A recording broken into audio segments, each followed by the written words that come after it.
नमस्कार साथियों, सार्थक पहल बदलाव हमसे में पुनः एक बार आप लोगों का स्वागत है। और सार्थक पहल के माध्यम से आज हम चर्चा करेंगे संतुलित आहार। कंप्लीट पैकेज के रूप में हम देखेंगे क्या क्या पढ़ना है इसमें। संतुलित आहार क्या है, संतुलित आहार को प्रभावित करने वाले कारक कौन कौन से हैं, संतुलित आहार का क्या महत्व होता है, प्रोटीन क्या है, विटामिन क्या है, कार्बोहाइड्रेट क्या है, खनिज लवण, जल, पूरे के पूरे एक एक घटक, इनकी कमी से होने वाले प्रमुख रोग कौन कौन से होते हैं, ये सारा का सारा हम इस वीडियो में पढ़ने वाले हैं। शुरू से लेके अंत तक हमारे साथ में बने रहें। तो सबसे पहले एक सरल सा क्वेश्चन शुरुआत करते हैं। जैव अणु किसे कहते हैं? पीएससी का क्वेश्चन है, मेंस का क्वेश्चन है। जैव अणु किसे कहते हैं? कोई बता सकता है?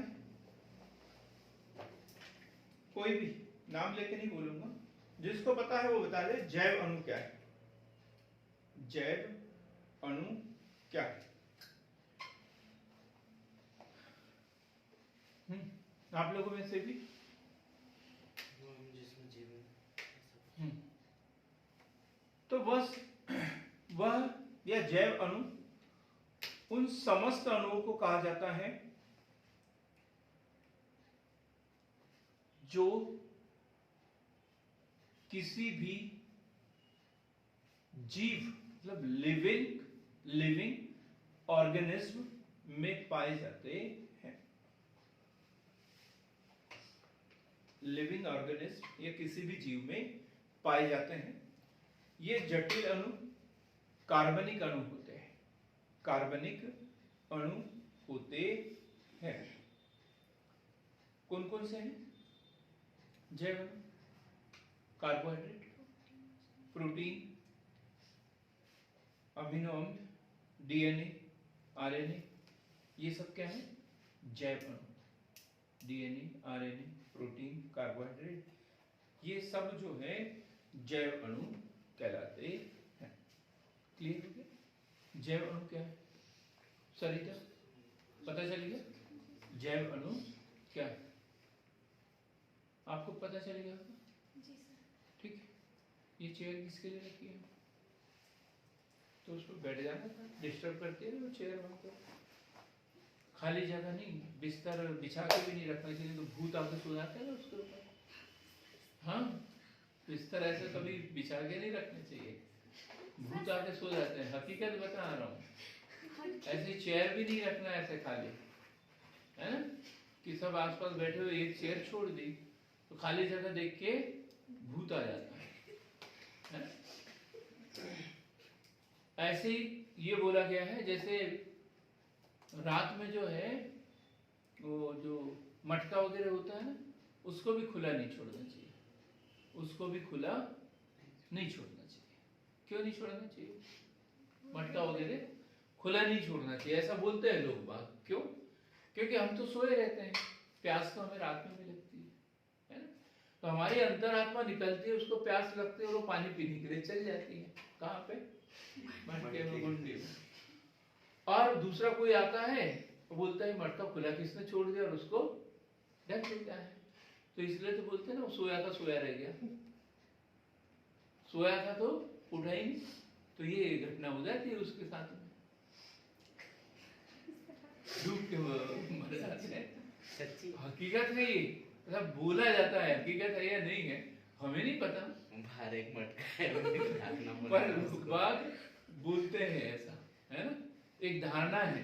खैर हम साइंस पढ़ रहे हैं तो इन सब चीजों पर विश्वास करने की जरूरत नहीं है, लेकिन जरूरी है कि मटका को, पानी से भरे हुए मटके को खुला रखने की जरूरत नहीं है ना? नहीं रखना चाहिए, कीड़े मकोड़े कुछ भी गिर सकते हैं। उसी प्रकार खाली चेयर आपने आगे रख ली और पीछे बैठ गए, तो मैं क्या चेयर से बात करूं? नहीं कर सकता ना। तो हमने क्या पढ़ा? जैव अणु। तो जैव अणु उन समस्त अणुओं को कहा जाता है जो किसी भी जीव में पाए जाते हैं। ये जटिल अणु कार्बनिक अणु होते हैं और इनका निर्माण सजीवों के शरीर में ही होता है, जैसे कार्बोहाइड्रेट है, वसा है, डीएनए है, आरएनए है, ये सब अमीनो अम्ल जैव अणु कहलाते हैं। दूसरा दूसरा जो हमारा क्वेश्चन था वो है पोषण क्या है। पोषण हम पढ़ेंगे, पोषण भी अगले इसमें, पर यहाँ चूंकि जरूरी है हमारे लिए, संतुलित आहार की बात कर रहे हैं तो इसलिए पोषण भी पढ़ना जरूरी है। क्या है पोषण? दीक्षा आप बताओ। पोषण, न्यूट्रिशन क्या है? न्यूट्रिशन सभी तत्वों का मतलब भोजन के साथ में सभी तत्वों को लेना। हाँ, आप बताओ। न्यूट्रिशन सही। हाँ। सर हमारे शरीर मतलब हमें जो आवश्यक तत्व लगते हैं जैसे प्रोटीन हो गया, अमीनो एसिड हो गया, ये सारी चीजें ये सारी चीजें पोषण पोषण कहलाती है। नहीं, इन सब चीजों का अंतर्ग्रह है, उसका अवशोषण, उसका शरीर के लिए लागू उपयोगी होना, ये पूरी प्रोसेस पोषण कहलाती है। ऐसा नहीं कि सबको मिला के रख दिया सामने तो पोषण हो गया, नहीं, वो उसको अंतर्ग्रहण करना पड़ेगा, उसका पाचन होना चाहिए, वो पूरी प्रक्रिया क्या कहलाती है? पोषण। क्लियर हो गया? पोषण क्या है, न्यूट्रिशन क्या है? वह संपूर्ण प्रक्रिया जिसके द्वारा सजीव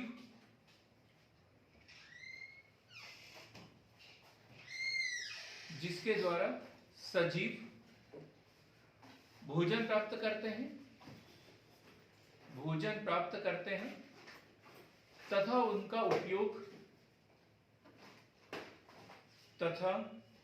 उनका उपयोग विभिन्न जैविक क्रियाओं में किया जाता है। विभिन्न जैविक क्रियाओं में किया जाता है, पोषण कहलाता है। पोषण कहलाता है। बड़ा सरल सा है एकदम पोषण। अब यही एक क्वेश्चन पूछूंगा थोड़ा सा अंकित से, जैविक क्रिया कौन सी? जैविक क्रिया है सर जी, इसमें पूरे पोषण को जो पचाने के मतलब भोजन को पचाने की जैविक क्रिया है। सर हमारे जो शरीर के अंदर होने वाली सारी रासायनिक क्रियाएं इसके अंदर। हाँ जी, आप तो जो अच्छा बुरा बोल रहे हैं बोल दो गए, हम उत्तर तो देंगे नहीं। हाँ। सर जीवों के अंदर होने वाली उपपचयी क्रियाएं। जीवों के अंदर नहीं, जीवों की होने वाली सारी क्रियाएं, जैसे वृद्धि, भोजन ग्रहण करना, उत्सर्जन करना, वृद्धि करना, श्वसन, ये सारी क्रियाएं जैविक क्रिया। इन सब के लिए ये चीजें चाहिए ना, इसी के लिए तो पोषण चाहिए, वृद्धि करने के लिए चाहिए ना, शरीर को बड़ा करने के लिए, वृद्धि करने के लिए हमें पोषक तत्व चाहिए। समझ में आए? वृद्धि तो ये है। तो जैविक क्रिया है जैसे वृद्धि, विकास, रखरखाव, शरीर को स्वस्थ रखना, विटामिन चाहिए ना उसके लिए, रखरखाव के लिए, ठीक करने के लिए। क्लियर हो गया ना? समझ में भी आ गया? अभी भी कोई डाउट है पोषण में? जैविक क्रियाओं में क्या लिखे? जैविक क्रियाओं में हमने बताया वृद्धि, विकास एवं रखरखाव, उत्सर्जन सब आएगा उसके अंदर। जो भी जीव जो क्रियाएं करता है, क्या करता है जिसके कारण वो जीव कहलाता है? कौन कौन सी विशेषताएं पाई जाती है जिसके कारण वो जीव कहलाता है? प्रजनन, ये वो सारी क्रियाएं। ठीक। अब संतुलित आहार। संतुलित आहार बताएं, कोई भी संतुलित आहार किसे कहते हैं? संतुलित आहार ऐसा आहार जिसमें सारे पोषक तत्व जो हमारे शरीर के जो जरूरी है वो संतुलित रूप में। ठीक है, सबको पता है ये तो। पोषक आहार सभी पोषक पदार्थ जिनके द्वारा शरीर की सारी आवश्यकताओं की निरंतर पूर्ति होती रहे। शरीर की आवश्यकताओं की निरंतर पूर्ति होती रहे, संतुलित आहार कहलाता है। ऐसा नहीं कि खूब विटामिन प्रोटीन से युक्त आहार को ही हम संतुलित आहार कहेंगे, है ना। अब हमारे शरीर में वसा की जरूरत ही नहीं है और उसको वसा युक्त तो भोजन दिया जा रहा है, तो संतुलित आहार बोलेंगे क्या उसे? नहीं, मतलब जितना आवश्यक है उतना उसे मिलता है, उतना उसे मिलता है। प्रोटीन, विटामिन, कार्बोहाइड्रेट, खनिज लवण से युक्त आहार जिससे उसकी सभी क्रियाएं निरंतर होती रहे, पोषक आहार कहलाता है, संतुलित आहार कहलाता है। अब ये इसको हम यही खत्म कर देते हैं, संतुलित आहार, ज्यादा बड़ा नहीं। संतुलित आहार को प्रभावित करने वाले तत्व ये बताए जरा, ये बड़ा क्वेश्चन है। संतुलित आहार को प्रभावित करने वाले तत्व, करने वाले तत्व, संतुलित आहार को प्रभावित करने वाले तत्व। धीरे धीरे हम बढ़ेंगे विटामिन, प्रोटीन, कार्बोहाइड्रेट की तरफ। तो ये मेंस के क्वेश्चन है, तो इनको समझना भी बहुत जरूरी होता है। क्या है? पोषक आहार को प्रभावित करने वाले तत्व। कौन सा तत्व प्रभावित करता है पोषक आहार को? हाँ जी, कोई कुछ नहीं बोल पा रहा। उसमें पोषक मतलब गुणवत्ता, गुणवत्ता, हाँ हाँ? जैसे मध्यम वर्गीय परिवार होते तो उनमें तो एक ही टाइप की सब्जी बनेंगी। वो नहीं बोल रहे हैं भाई, ऐसा तो है नहीं। वो खाने को हमें पता है, खाने को तो नहीं पता ना, ये गरीब आदमी है, अमीर आदमी है, खाने को पता है क्या ये सब कि नहीं ये गरीब आदमी के घर के लिए बना हूं मैं, तो इसको इसी में सब कुछ मिल जाए, ऐसा नहीं। तो पोषक तत्व, उम्र, सबसे पहले प्रभावित करने वाला तत्व कौन सा है? उम्र। कौन सा है? उम्र। उम्र के अनुसार पोषक तत्व बदल जाते हैं, उम्र के अनुसार, ठीक है, उम्र के अनुसार। तो जैसे बच्चों के लिए प्रोटीन युक्त आहार ज्यादा चाहिए, बुजुर्गों के लिए नहीं चाहिए उतना ज्यादा प्रोटीन लेके क्या करेंगे? ये क्लियर हो गई ना बात? उम्र। दूसरा है लिंग, महिला पुरुष, इसके ऊपर भी डिपेंड करेगा कि किसको किस चीज के आहार की आवश्यकता है।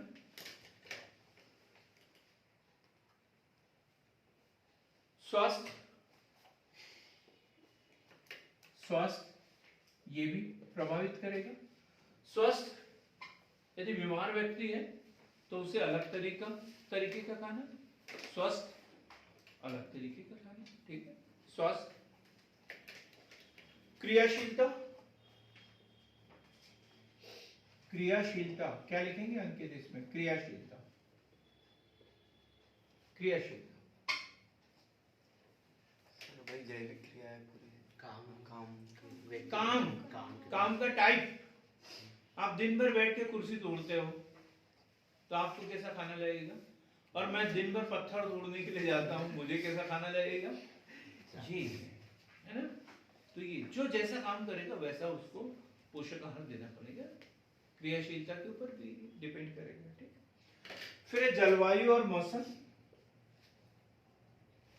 जलवायु और मौसम, जलवायु और मौसम। अभी ठंड का समय है ना अंकित? सब लोग आना, हमारे घर में लस्सी पार्टी रखी है 9 बजे, लस्सी पार्टी। कौन कौन आएगा?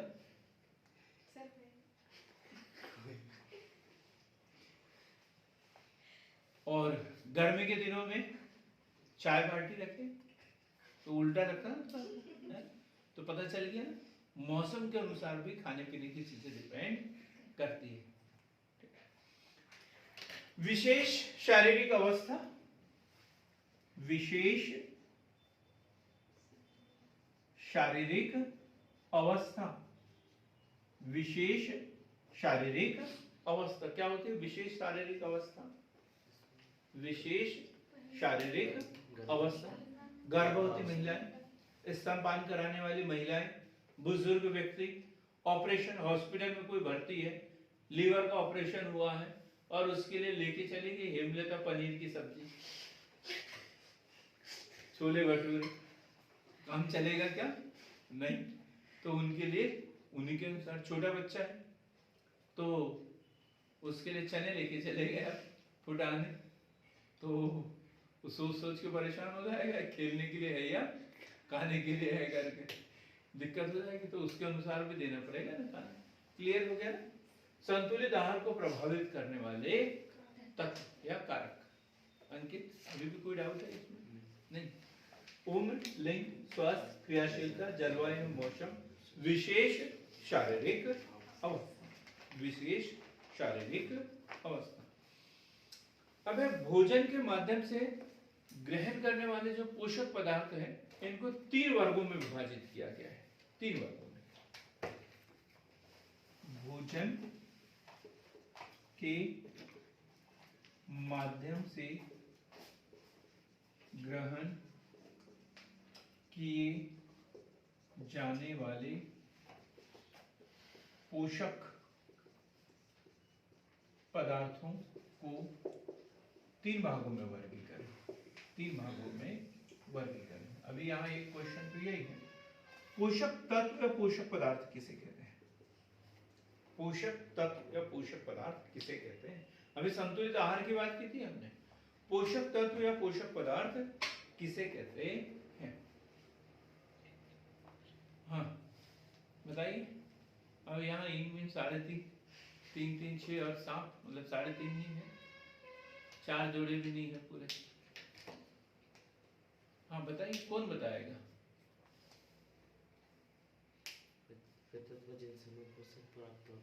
पोषण प्राप्त होता है, फिर वही गड़बड़ हो गया, वो संतुलित आहार। पोषक तत्व, बात तो ठीक है आपकी, है ना? हाँ प्रियंका, नहीं पता तो फिर हंस क्यों रहे हो इतना? नहीं पता तो चुपचाप बैठना चाहिए। पोषक तत्व तो वे तत्व जो हमारी जैविक क्रियाओं को पूरा करने के लिए आवश्यक है, पोषक तत्व कहलाते हैं। प्रियंका समझ में आए?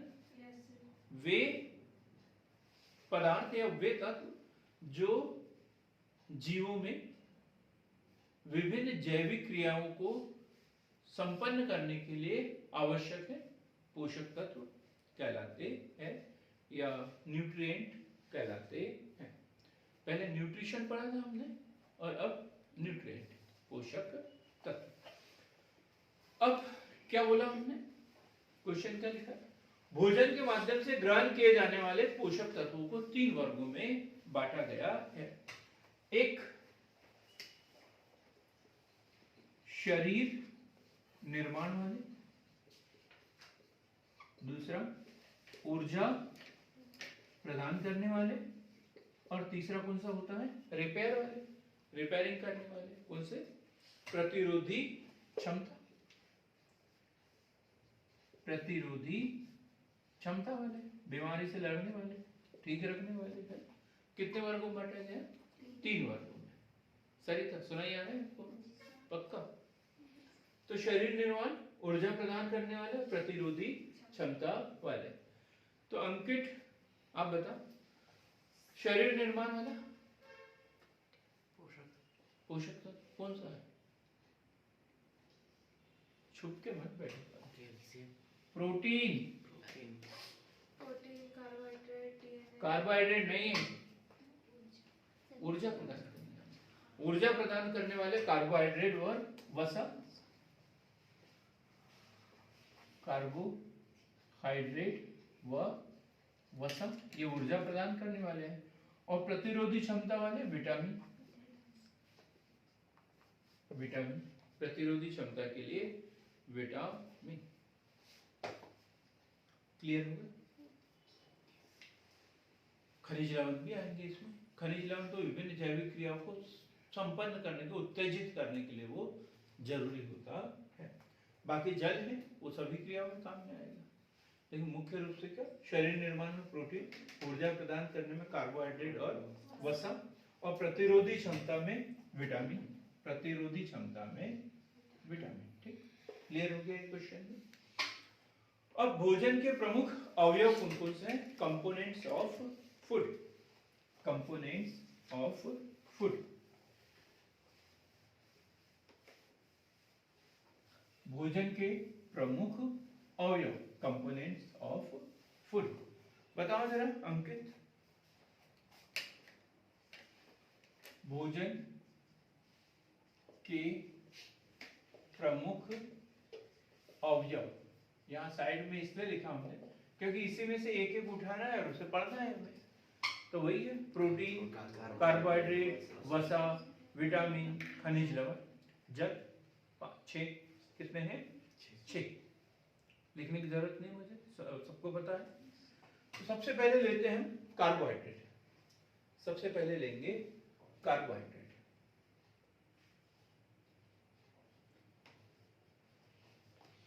कार्बोहाइड्रेट कौन से वर्ग में शामिल किया हमने इसे? ऊर्जा प्रदान करने वाले। ऊर्जा प्रदान करने वाले क्या है? क्या है कार्बोहाइड्रेट? क्या है? कोई बता दे, ऑनलाइन वाले बताएं जरा, कार्बोहाइड्रेट क्या है?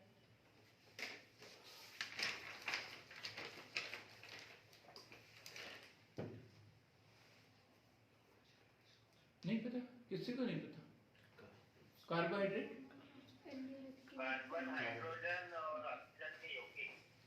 कार्बन, हाइड्रोजन व ऑक्सीजन के यौगिक। ऑक्सीजन के। बहुत सही बोले। सर ये 1:2:1 के अनुपात में इंडियन कीटोन की उत्पन्न इसको ठीक से हाँ, कार्बन, हाइड्रोजन, ऑक्सीजन का अनुपात जो शरीर को ऊर्जा प्रदान करता है। अच्छा ठीक। तो क्या है ये? सीधा सा क्वेश्चन था मेरा। शरीर को ऊर्जा प्रदान करने में सहायक। हाँ, सब ठीक है, जो बोल रहे हैं सब ठीक है। ये रासायनिक यौगिक होते हैं, रासायनिक यौगिक है ये, ठीक। ये रासायनिक यौगिक होते हैं जिसमें कार्बन, हाइड्रोजन, ऑक्सीजन होता है। क्या होता है इसमें? कार्बन,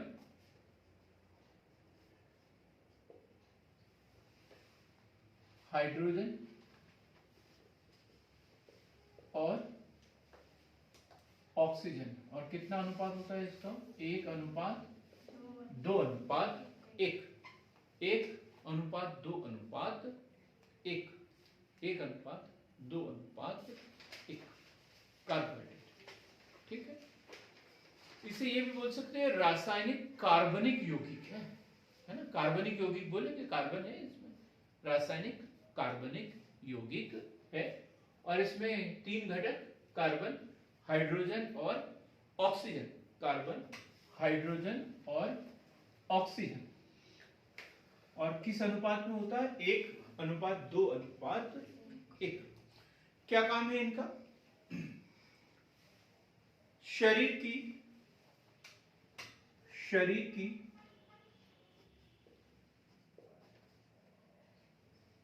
50 से 70%, 50 से 70% ऊर्जा की पूर्ति। 50 से 70% ऊर्जा की जो पूर्ति होती है कैसे होती है? कार्बोहाइड्रेट से होती है। 1 ग्राम ग्लूकोज के ऑक्सीकरण से कितनी ऊर्जा? कोई बता सकता है क्या? ये क्वेश्चन पीएससी ने पूछा है। 1 ग्राम ग्लूकोज के ऑक्सीकरण से ऊर्जा कितनी बताई दीक्षा? 4.2 किलो कैलोरी। 4.2 किलो कैलोरी पता होना चाहिए ये, क्योंकि हम वसा के बारे में पढ़ेंगे तब इसकी तुलना भी करेंगे। कितना? 4.2 किलो कैलोरी ऊर्जा प्राप्त होती है। क्या है प्रमुख स्रोत इसके? गेहूं,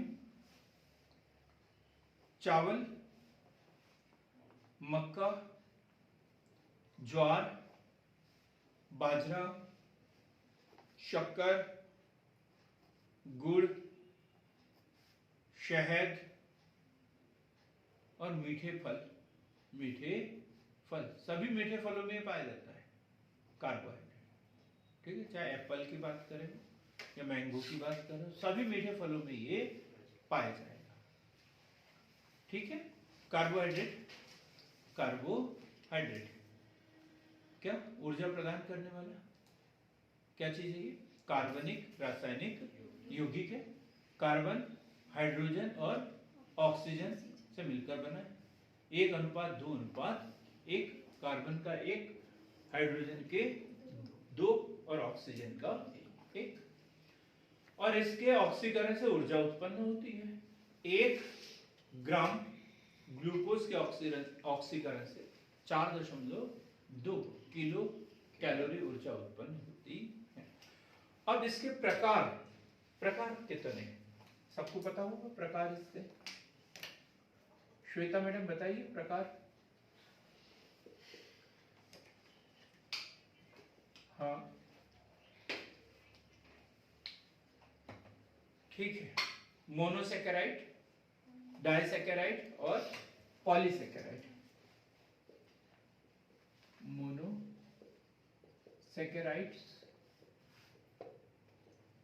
डाइसेकेराइड और पॉलीसेकेराइड,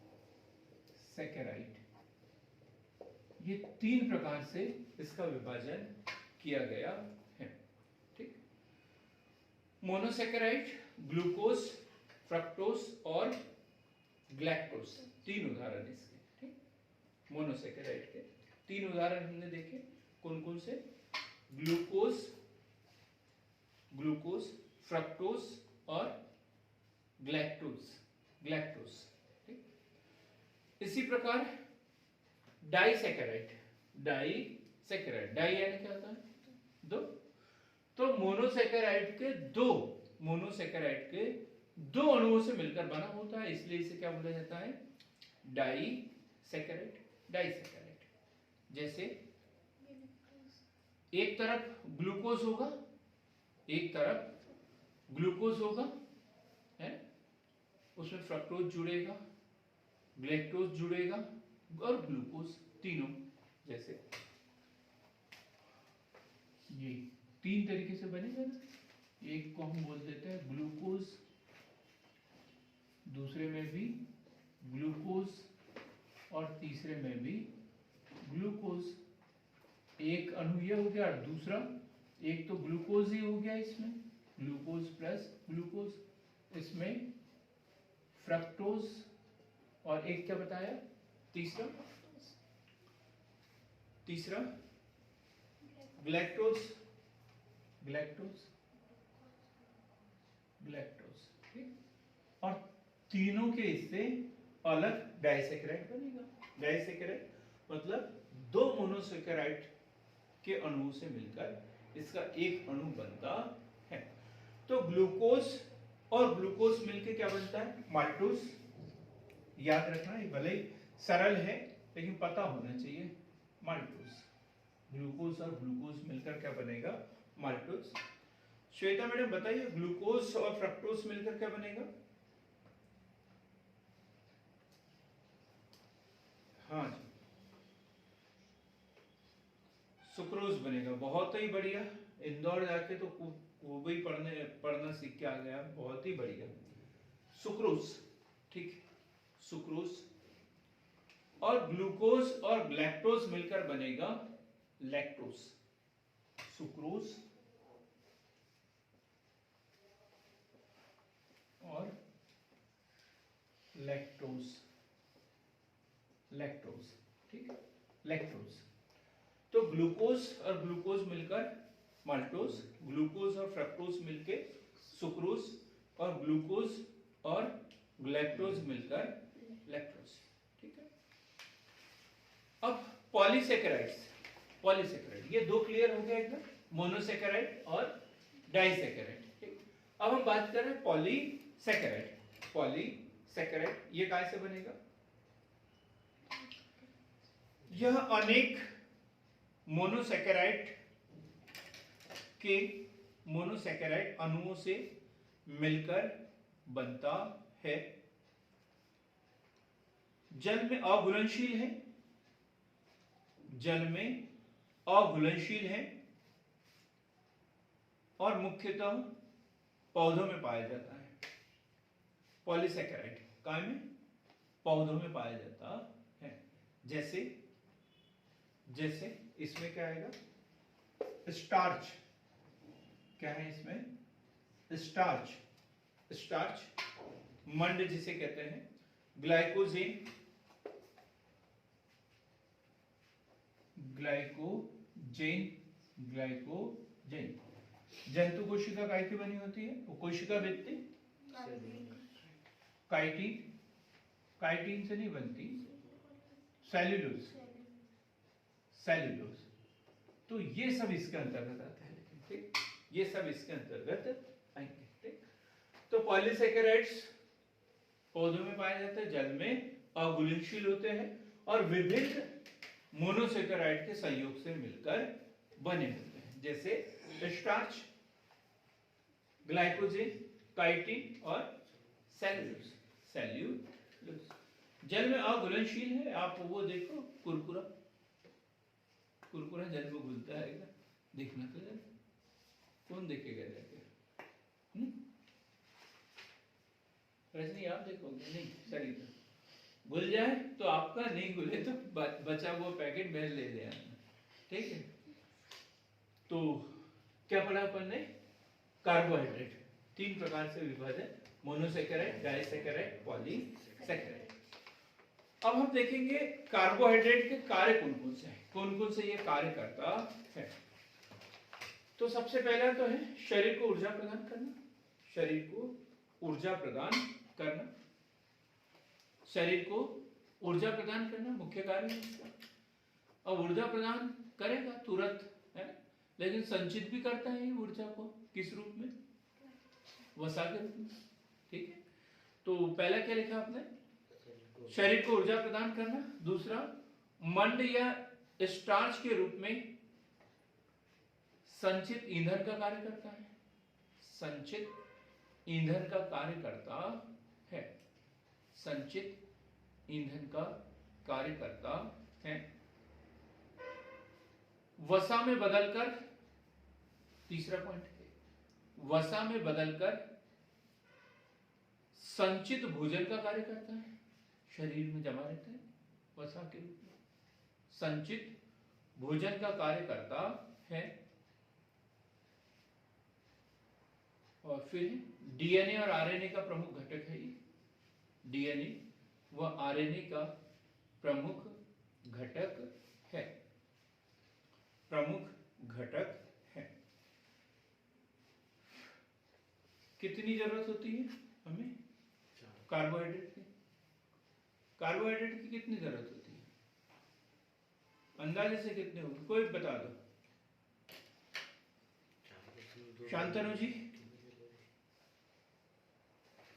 4.2 किलो कैलोरी। वो तो 1 ग्राम ग्लूकोज से पूर्ण ऑक्सीकरण से उत्पन्न होने वाली ऊर्जा है 4.2। हमें आवश्यकता कितने की होती है? तो सीधी सी बात है, पोषक आहार को प्रभावित करने वाले तत्वों में क्या है? एक आयु भी है, आयु के अनुसार, है ना। तो अलग अलग स्थितियों में अलग अलग जरूरत पड़ेगी, तो हमें पता होना चाहिए फिर भी। तो वयस्क के लिए 50 से 70 कैलोरी, गर्भवती एवं स्तनपान कराने वाली महिलाओं के लिए 40 से 60 कैलोरी, 40 से 60। शिशु के लिए, अब अंकित बताएगा भाई शिशु किसे कहते हैं? शिशु सर एक मतलब 1 वर्ष से 1 माह से लेकर 12 माह तक, है ना। वो तो क्या नवजात तो 1 वर्ष तक के लिए बोलते हैं। अभी 1 वर्ष कंप्लीट हो गया ना, यहां से मतलब 1 माह कंप्लीट हो गया। 1 माह से लेकर 12 माह तक का शिशु, 1 माह से लेकर 12 माह तक क्या कहलाता है? शिशु। और इसके लिए चाहिए 40 से 60, 40 से 60। बालकों के लिए भी लगभग इतना ही चाहिए, बालक मतलब 1 से 5 वर्ष तक। और किशोर के लिए सबसे ज्यादा जो वयस्क के लिए चाहिए होता है 50 से 70, वयस्क के जैसा 50 से 70। क्लियर हो गया एकदम? कमी हो जाए तो क्या होगा और ज्यादा हो जाए तो क्या होगा? किसी को पता है क्या होता है? कार्बोहाइड्रेट की अधिकता से क्या होता है? मोटापा। और कार्बोहाइड्रेट की कमी से क्या होगा? इसका विपरीत है। तो दो बीमारियां होती है इससे, दो ही बीमारियां होती है इससे।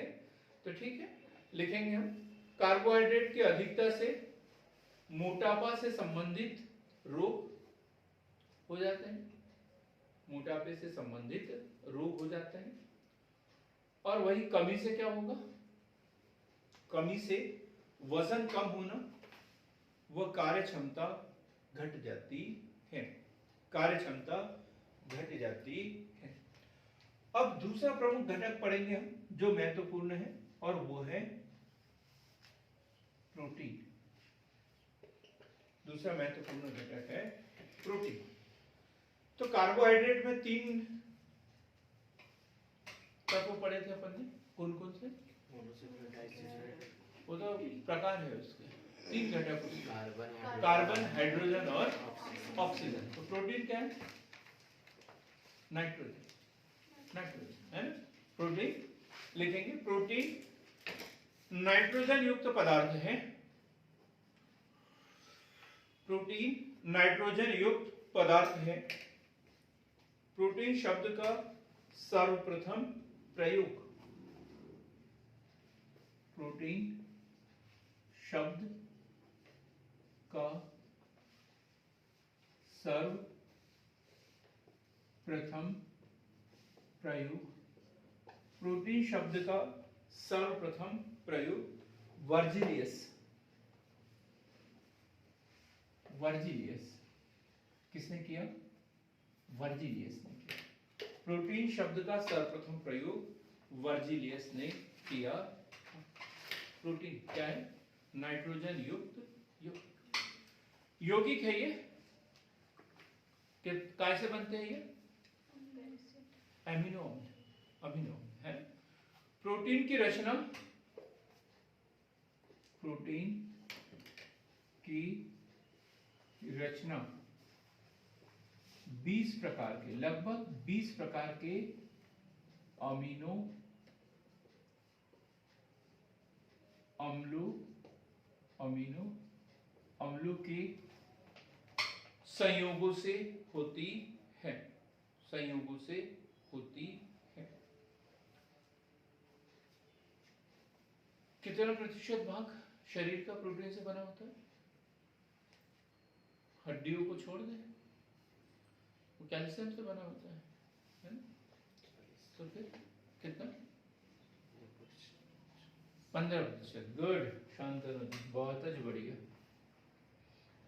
मानव शरीर का लगभग 15% भाग जो है प्रोटीन से बना होता है, प्रोटीन से बना होता है, प्रोटीन से बना होता है। एक कार्यशील महिला को प्रतिदिन कितने ग्राम प्रोटीन की आवश्यकता होती है? एक कार्यशील महिला को प्रतिदिन कितना ग्राम? अमरदीप? 40 ग्राम नहीं तो 45 ग्राम। एक कार्यशील महिला को प्रतिदिन कितना? 45 ग्राम प्रोटीन आवश्यक है। और पढ़ेंगे हम, और पढ़ेंगे। पुरुष के लिए ज्यादा चाहिए होगा कि कम? ज्यादा, क्यों? क्योंकि वो कठोर काम करता है। इसके काम से क्या संबंध है इसका? तो शरीर निर्माण से संबंध है। मैं पुरुषों की हाइट भी ज्यादा होती है, वजन भी ज्यादा होता है, तो ज्यादा लगेगा उनको प्रोटीन, है ना? ठीक। तो पुरुष के लिए 55 से 60 ग्राम, बालक मतलब 1 से 5 वर्ष का जो बालक होता है उसके लिए कितना, 22 से 41 ग्राम, किशोर को सबसे ज्यादा प्रोटीन की आवश्यकता होती है, क्योंकि इसी समय उसका शरीर बढ़ता है, ग्रोथ करता है। ठीक? तो किशोर के लिए 54 से 75 ग्राम, 54 से 75 ग्राम, और लड़की के लिए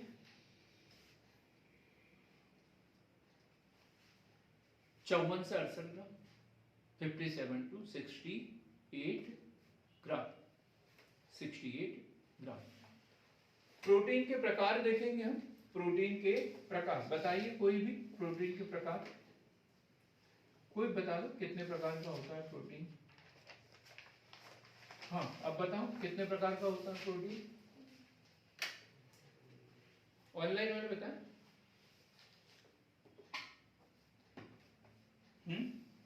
नहीं, 3 प्रकार का होता है। मुझे लगा 2 बोलेंगे आप, लेकिन नहीं बोला। कितने प्रकार का?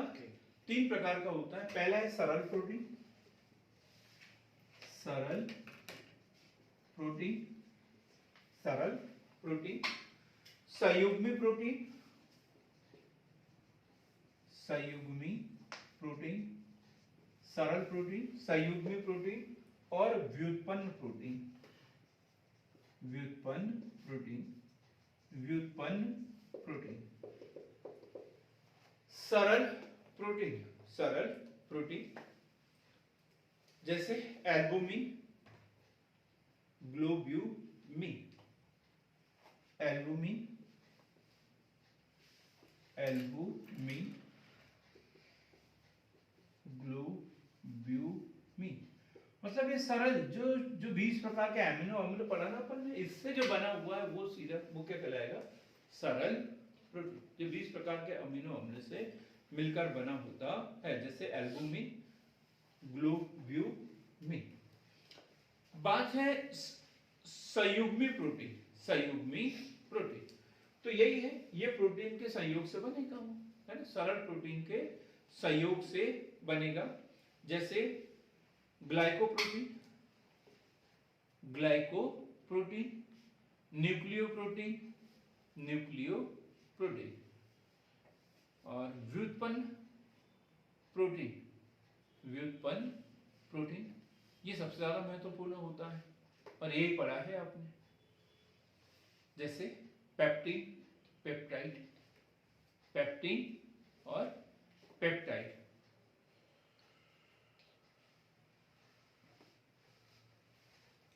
जो प्राकृतिक प्रोटीन है उसके जलीय अपघटन के द्वारा बनते हैं, जलीय अपघटन से प्राप्त होते हैं। प्राकृतिक प्रोटीन के जलीय अपघटन से प्राप्त होते हैं। सरल सा प्रश्न बन सकता है, हमें लिखते आना चाहिए। और ये ऐसे जैसे पेप्टाइन, पेप्टाइड, पेप्टान, ये क्वेश्चन तो बने हैं, मेंस में बनते हैं ऐसे क्वेश्चन, और बड़ा दिमाग खराब हो जाता है, कोई उत्तर सूझता ही नहीं कि इसमें लिखना क्या है। तो पेप्टाइन आए, पेप्टाइड आए, तो क्या है? एक व्युत्पन्न प्रोटीन, सरल प्रोटीन के जलीय अपघटन से बनते हैं। तो इतना सा लिखना है और 3 नंबर आपकी झोली। क्या कार्य है प्रोटीन के? प्रोटीन के कार्य, कार्य, प्रोटीन के कार्य बड़े सरल से काम होंगे, हमारे शरीर में ही है ये सब। प्रोटीन के कार्य, कोशिकाओं में वृद्धि और मरम्मत, ये क्वेश्चन पूछा गया है, सरल सा क्वेश्चन है, लेकिन हम लोग अक्सर मरम्मत की जैसी बात आती है ऐसा लगता है विटामिन ठीक करने वाला, बीमार करने वाला, है ना? जब बीमार हो गए तो विटामिन की लगता है तो बोलते हैं ये ठीक करता होगा, गलत हो जाता है वहां पे। तो क्या? कोशिकाओं की वृद्धि एवं मरम्मत, ठीक है। मोटाबॉलिक उपापचयी क्रियाओं में एंजाइम का कार्य करते हैं, एंजाइम का कार्य करते हैं। मेटाबॉलिक प्रक्रियाओं में एंजाइम का कार्य करते हैं। हार्मोन्स के संश्लेषण में भाग लेते हैं, हार्मोन्स के संश्लेषण में भाग लेते हैं।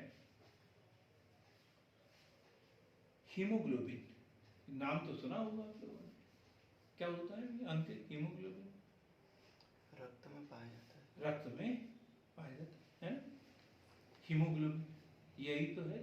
जब भी कोई बीमारी होती है तो ब्लड टेस्ट होता है, उसमें यही देखते हैं, चक्कर आ रहा है तो क्या बोलते हैं? हीमोग्लोबिन कम हो गया। कितना होना चाहिए, क्या होना चाहिए, पूरा पता होना चाहिए हमें, एक पुरुषों के लिए कितना, महिलाओं के लिए कितना। तो हीमोग्लोबिन के रूप में यह शरीर में,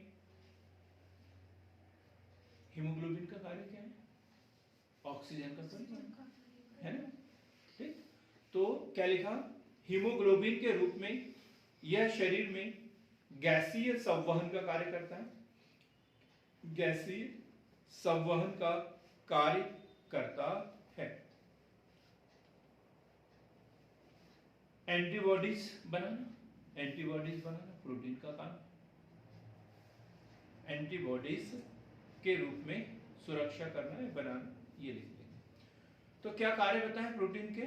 कोशिका की वृद्धि और मरम्मत, मेटाबॉलिक प्रक्रियाओं में एंजाइम का कार्य करता है, हार्मोन्स के संश्लेषण में भाग लेता है, हीमोग्लोबिन के रूप में यह शरीर में गैसीय परिवहन का कार्य करता है, एंटीबॉडीज के रूप में शरीर की सुरक्षा।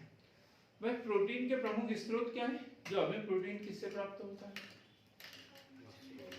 हाँ जी, मांस, अंडा, है ना? दूध, दालें, मूंगफली, दाल, सोयाबीन। पहले तो 3 शब्द ऐसे आए कि मांस, मछली, अंडा। मुझे लगा था हम लोगों के शरीर में क्या प्रोटीन होगा ही नहीं, फिर कुछ भी नहीं होगा।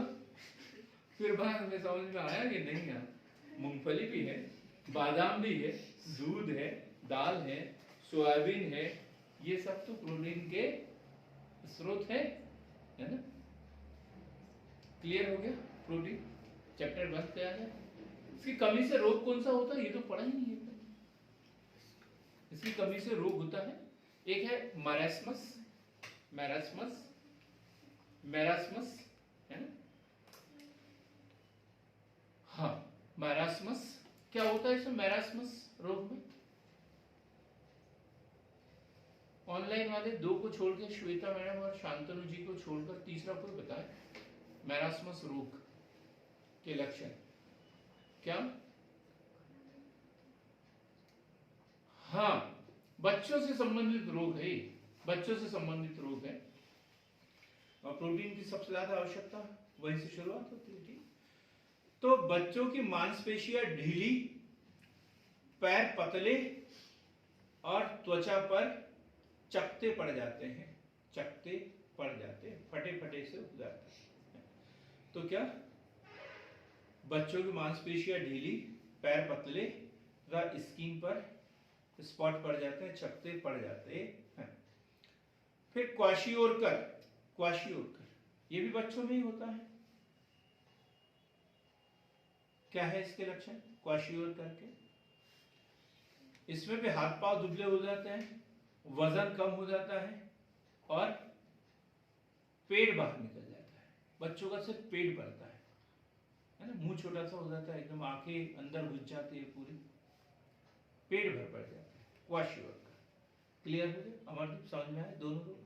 प्रोटीन की कमी से होने वाले रोग, प्रोटीन की कमी से होने वाले रोग मैरास्मस और क्वाशियोरकर। अब हम पढ़ेंगे वसा। वसा कोई बताए ना, 2 लाइन बताए वसा के बारे में। ऑनलाइन वाले बताएंगे तो सबको समझ आ जाता है। वसा क्या है? 2 लाइन बोला मैंने। इतनी देर में तो किताब में भी ढूंढ सकते थे, नोट्स में भी ढूंढ सकते थे। इससे कोलेस्ट्रॉल बढ़ जाता है। हाँ जी, हाँ। वसा क्या पढ़ रहे हैं? वसा फैट, वसा। ठीक, क्या काम है इसका? शरीर को ऊर्जा प्रदान करना।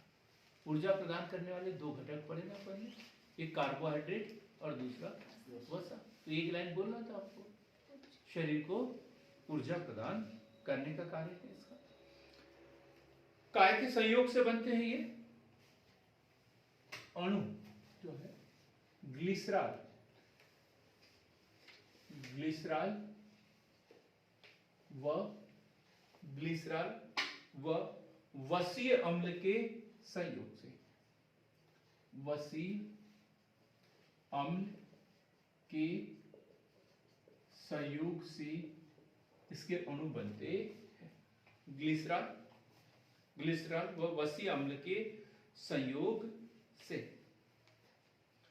काय का यौगिक होता है ये? कार्बोहाइड्रेट की तरह कार्बन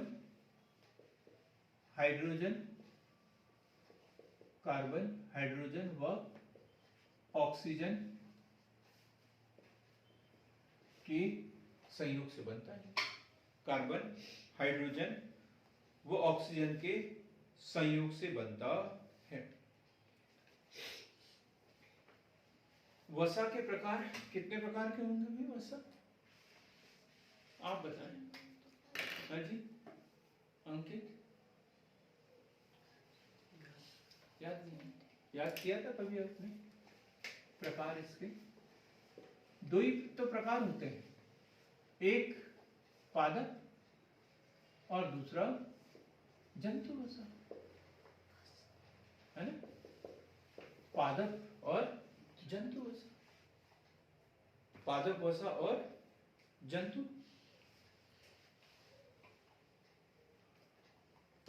शांतनु जी, दूध, दही, पनीर,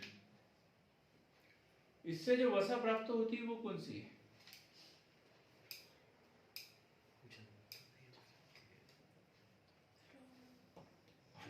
सरल सा क्वेश्चन पूछा है शांतनु जी। श्वेता मैडम आप बताइए।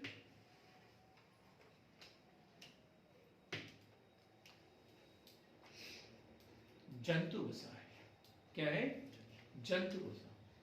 दूध, दही, पनीर, ये सब काय के उदाहरण है? जंतु वसा है। क्योंकि दूध जो है वो गाय से, जंतु से प्राप्त होगा और उससे विभिन्न उत्पाद प्राप्त होंगे। दूध, पनीर, अंडा, मछली, मांस, इनसे जो भी वसा प्राप्त होगी वो जंतु वसा है। सरल सा क्वेश्चन है। दूध जो है किस वसा का उदाहरण है? तो बोलेंगे यार बकरी, गाय क्या खाती है? घास फूस खाती है और उससे बनता है, तो गड़बड़ हो जाएगा हमारा ये सोचना, है ना हमारे। तो फिर वनस्पति वसा कौन सी है?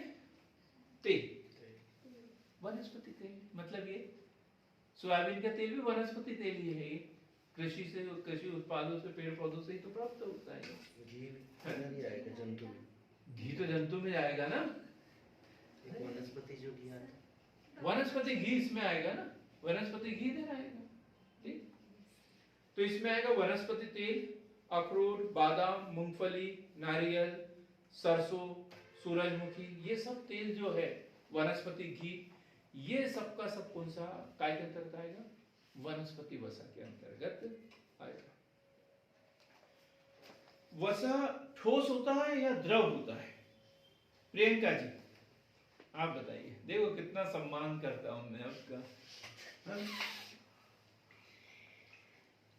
जानते हो मैं आप लोगों का सम्मान क्यों करता हूं? प्रियंका जी बोलता हूं, है ना? क्योंकि मेरे से कितनी उम्र में? आधे से भी कम, है ना? 1/3। फिर भी प्रियंका जी बोलता हूं क्योंकि मैं आशा करता हूं और मुझे ऐसी पूरी उम्मीद है कि आप लोग एक दिन जितने भी यहाँ मेरे सामने बैठे सब बड़े पदों पर बैठोगे और मुझे आप लोगों को नमस्ते करना पड़ेगा, ऐसी आशा करता हूं मैं। तो बताइए जो वसा है वो ठोस है या द्रव है? दोनों है ना? ठोस वसा बताओ क्या है? दोनों भी नहीं है। दोनों भी नहीं है। तरल अवस्था में रहता है। टेम्परेचर के ऊपर डिपेंड करेगा। क्या के ऊपर डिपेंड करेगा? टेम्परेचर के ऊपर डिपेंड करेगा। जैसे घी टेम्परेचर कम है तो ठोस है, और 20 डिग्री या उससे अधिक टेम्परेचर पहुंच जाए तो फिर वसा कैसी हो जाती है, तरल। ठीक है, याद रखना, लिखेंगे। तो वसा सामान्यतः 20 डिग्री सेंटीग्रेड ताप पर ठोस अवस्था में होती है, ठोस अवस्था में होती है। और यदि 20 डिग्री पर भी वो तरल अवस्था में पाया जाए तो फिर इसे क्या कहेंगे? इसे वसा नहीं कहते, इसे तेल कहते हैं। इसे क्या बोलते हैं? तेल। इसे तेल कहेंगे। तेल और वसा में अंतर क्या है? कुछ अंतर नहीं है, बस ठोस या द्रव का है। ठीक, यदि 20 डिग्री टेम्परेचर पर ठोस है वसा तो उसे वसा कहेंगे, नहीं तो फिर क्या बोल देंगे? उसे तेल कहेंगे। तरल अवस्था में तो उसे तेल कहेंगे, द्रव अवस्था में तो तेल कहेंगे। वसा दो प्रकार की होती है, प्रकार। अब दूसरा एक और प्रकार लिखेंगे, पहला आधार और दूसरा तो क्या है? संतृप्त, संतृप्त और असंतृप्त। असंतृप्त, संतृप्त वसा सैचुरेटेड एंड अनसैचुरेटेड। तो संतृप्त वसा किसे कहेंगे? जो हमेशा ठोस रहती है, जैसे घी वगैरह, जो सामान्य ताप पर ठोस हो। और सामान्य ताप हमने बता दिया कितना, 20 डिग्री सेंटीग्रेड। उस पर ठोस पाया जाता है तो उसे क्या कहेंगे? संतृप्त। और जो यदि 20 डिग्री सेंटीग्रेड पर या सामान्य ताप पर द्रव अवस्था में तो फिर उसे क्या बोलेंगे? अनसैचुरेटेड, अनसंतृप्त वसा। 1 ग्राम वसा के ऑक्सीकरण से कितनी ऊर्जा मिलती है? 1 ग्राम वसा के ऑक्सीकरण से ऊर्जा, ग्लूकोज से तो पढ़ लिया था हमने, 4.2 किलो कैलोरी। तो यहां कितना है? 9.3। गुड, बहुत शानदार नागले जी, 9.3 किलो कैलोरी ऊर्जा मुक्त होती है।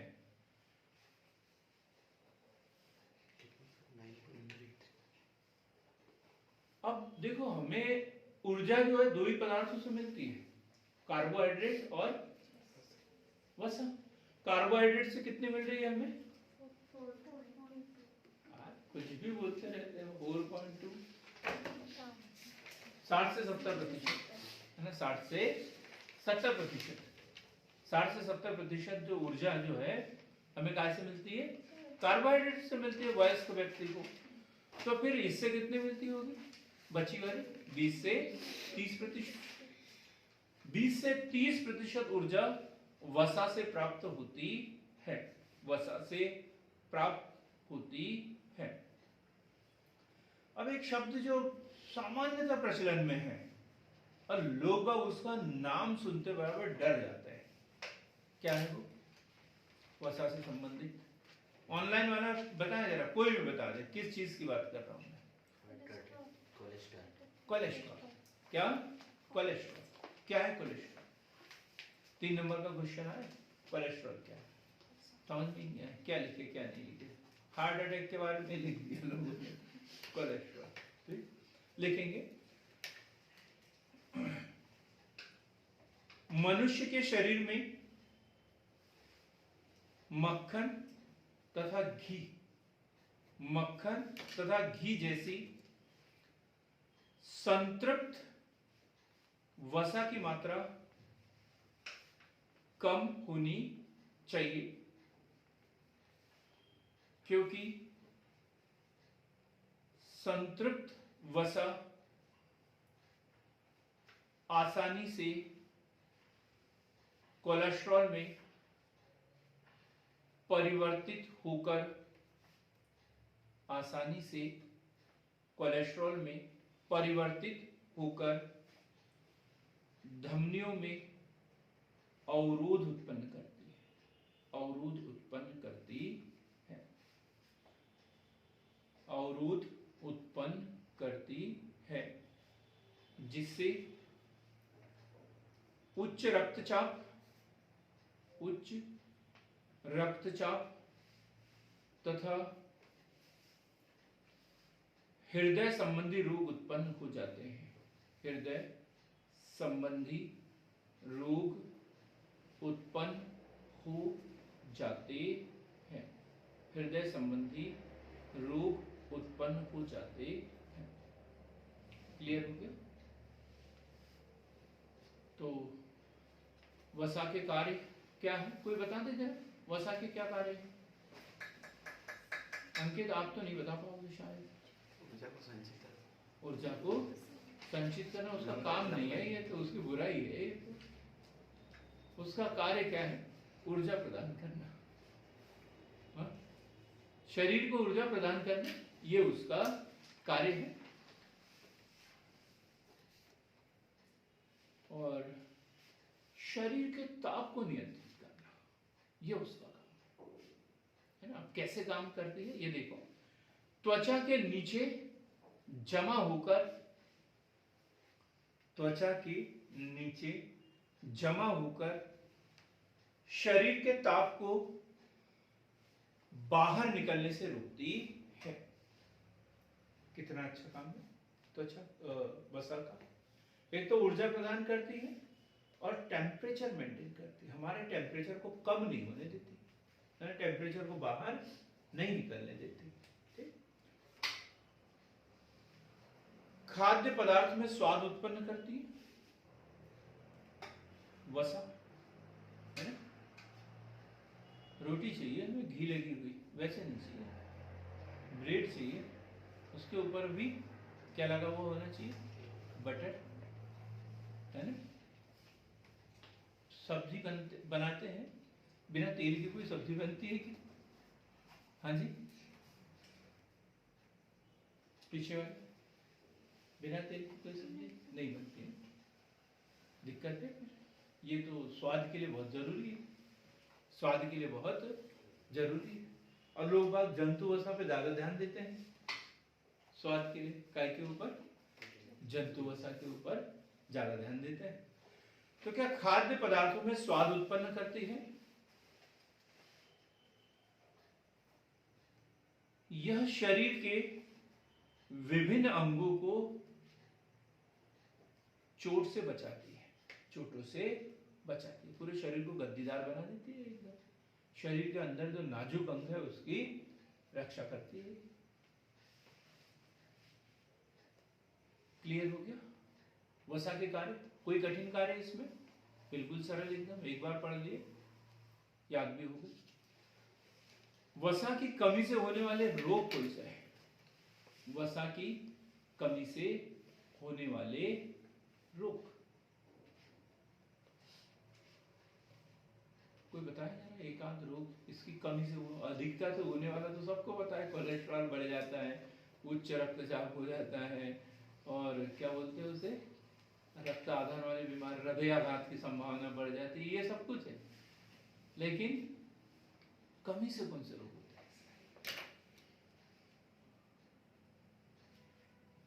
हैं? ये अधिकता से होगा बंधु, कमी से होने वाले रोग हो जाते हैं। शरीर का विकास रुक जाता है। हम ये लिखेंगे, वसा की कमी से त्वचा रूखी हो जाती है, त्वचा रूखी हो जाती है।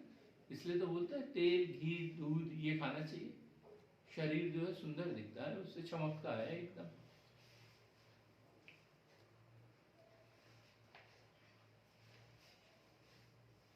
क्या वसा की कमी से त्वचा रूखी हो जाती है? वजन कम होने लगता है।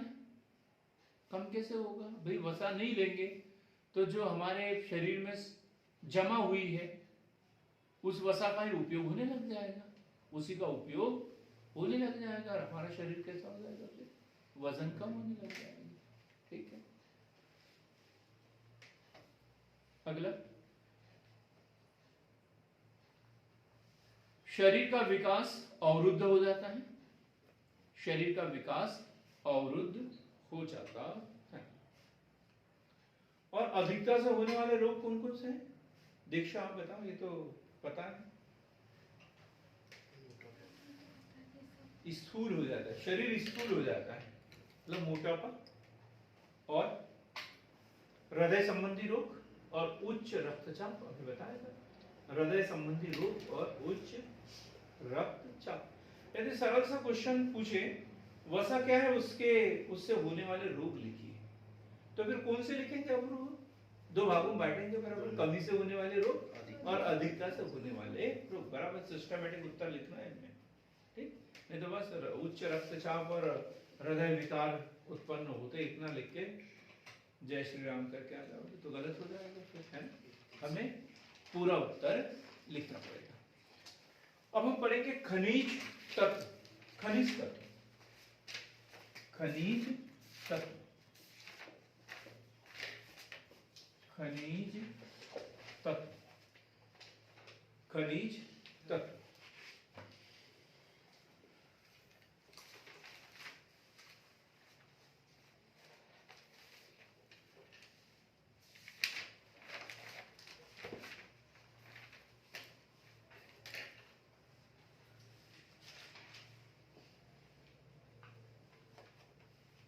खनिज तत्व हम पढ़ेंगे। क्या है खनिज तत्वों की खासियत? ये शरीर में नहीं होते, बाहर से लिए जाते हैं, है? यही है। इन सब खनिज तत्वों का सृजन हमारे शरीर में होता है क्या? नहीं। जैसे विटामिन, प्रोटीन, वसा ये सबका हो जाता है, लेकिन खनिज लवण का नहीं होता। तो खनिज लवण हम पढ़ेंगे। खनिज तत्व कितने शरीर पाए जाते हैं शरीर के लिए, मानव शरीर के लिए कितने खनिज लवण? 29। तो मानव शरीर में कम से कम 29 तत्व पाए जाते हैं। मानव शरीर में 29 खनिज लवण पाए जाते हैं। ऊर्जा प्राप्त नहीं होती, ऊर्जा प्राप्त नहीं होती। फिर क्या काम होता है इसका? क्या काम है इनका? ऊर्जा तो नहीं मिलती इनसे, शरीर का निर्माण भी नहीं होता। शरीर का निर्माण प्रोटीन से होता है। इनका क्या काम है? कोई बता दे जरा, क्या काम है इनका?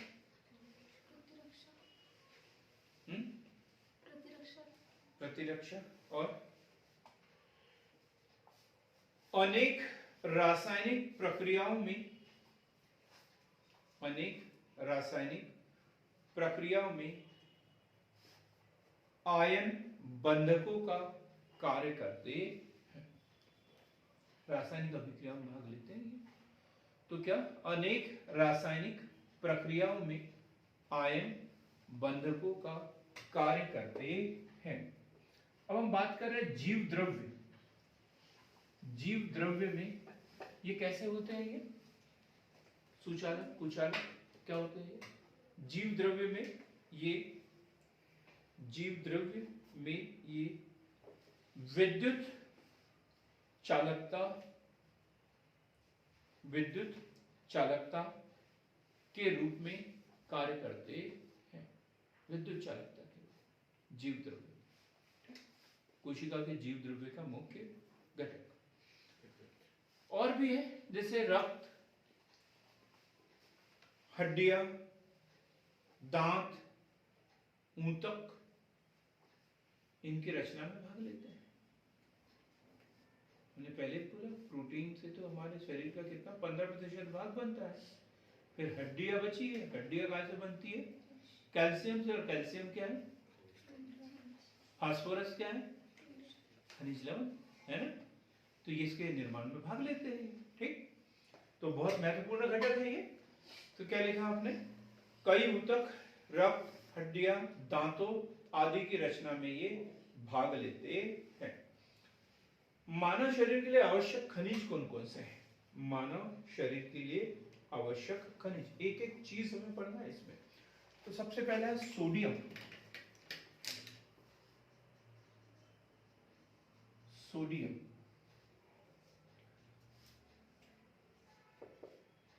सोडियम किसी का जब ऑपरेशन होता है उसको कौन सा इंजेक्शन लगाते हैं? एनेस्थीसिया, है ना? एनेस्थीसिया लगा देते हैं और फिर उसके बाद में जब उसको होश आता है तो थोड़ा सा बड़बड़ाता है, दर्द का उसको पता भी नहीं चलता। तो ये सोडियम पोटेशियम इसकी मात्रा उसके शरीर में बढ़ जाती है, इसकी मात्रा बढ़ जाती है, इसलिए तो बड़बड़ाते रहते हैं, कुछ भी बोलते रहते हैं ना। तो हम बात कर रहे हैं सोडियम जो सबसे महत्वपूर्ण है। सोडियम का मुख्य स्रोत क्या है? सोडियम, नमक, NaCl। तो सोडियम का मुख्य स्रोत साधारण नमक, मछली, अंडा, मांस, दूध, अंडा, मांस, दूध। कौन सी बीमारी होती है इसकी कमी से? सोडियम की कमी से एक बीमारी होती है हाइपोनेट्रीमिया। हाइपोनेट्रीमिया, हाइपोनेट्रीमिया काय की कमी से? सोडियम की कमी से एक बीमारी होती है हाइपोनेट्रीमिया। क्या होता है इसमें? हाइपोनेट्रीमिया एक बीमारी हो जाती है सोडियम की कमी से। जैसे कोई व्यक्ति स्वस्थ रहता है फिर भी उनको ऐसा लगता है मैं बीमार हो गया हूँ, बीमार हो गया हूँ, बीमार हो गया हूँ। वो ऐसा लगता है कि वो बीमार है, उसको खुद को लगता है और अपने को बड़ा स्वस्थ दिखता है, सब कुछ तो ठीक है, इसको क्या हो गया?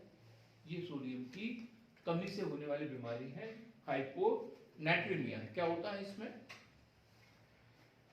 सिरदर्द, उल्टी, थकान, सिरदर्द, उल्टी, थकान, मांसपेशियों की कमजोरी,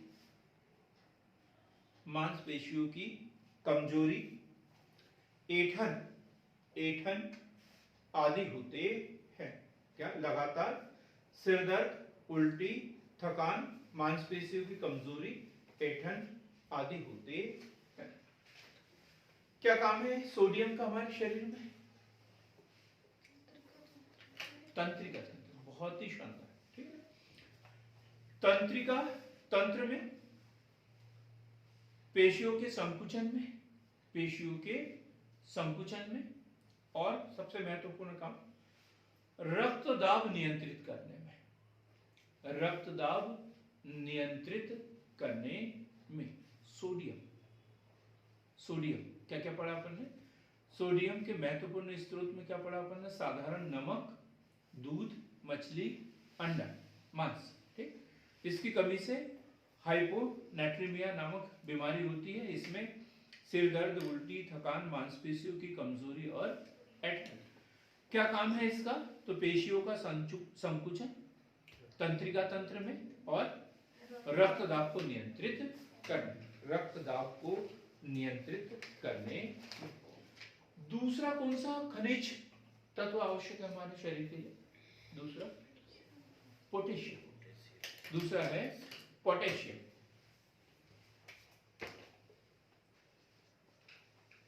पोटेशियम क्या है इसका संकेत? पोटेशियम का के, पोटेशियम।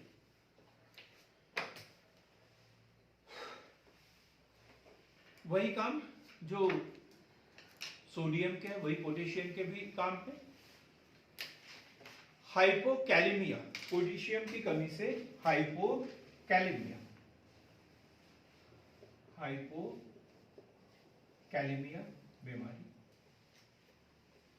पोटेशियम की कमी से हाइपोकैलेमिया नामक बीमारी होती है। क्या होता है इसमें हाइपोकैलेमिया में? अंगघात हो जाता है, अंगघात हो जाता है ना? गुड। किसी का हुआ है? नहीं, ठीक है, बहुत बढ़िया। तो इसमें पेट, गुर्दे, दिल तथा तंत्रिकाएं, तंत्रिकाएं, अंगघात में यही तो होता है, तंत्रिकाएं काम करना बंद कर देती है। यही है इसमें कि इस रोग में पेट, गुर्दे, दिल तथा तंत्रिकाएं की कार्यशीलता प्रभावित होती है, कार्यशीलता प्रभावित होती हैं। हाथ पैर में कमजोरी के साथ, हाथ पैर में कमजोरी के साथ लकवे के शिकार हो जाते हैं, लकवे के शिकार हो जाते हैं।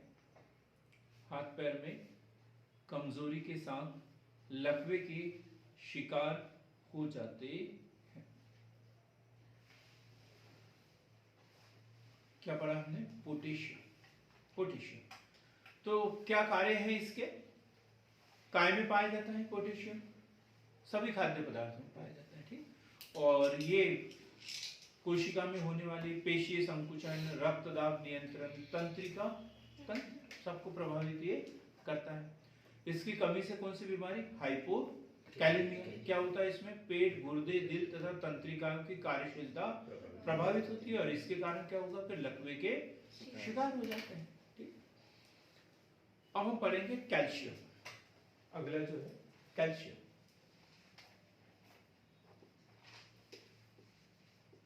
कैल्शियम क्या काम है? कैल्शियम विटामिन डी के साथ, विटामिन डी के साथ हड्डियों तथा दांतों को सुदृढ़ता प्रदान करना। विटामिन डी के साथ हड्डियों तथा दांतों को सुदृढ़ता प्रदान करना।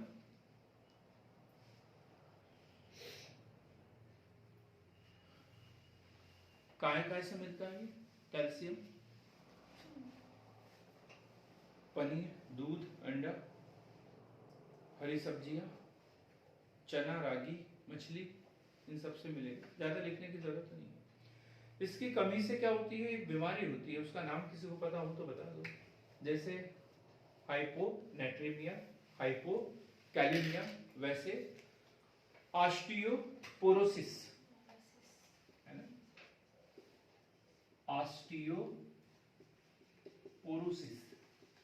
ऑस्टियोपोरोसिस नामक बीमारी। कैल्शियम की कमी से ऑस्टियोपोरोसिस नामक बीमारी। क्या होगा इसमें? हड्डियां कमजोर हो जाती है, हड्डियां कमजोर हो जाती है।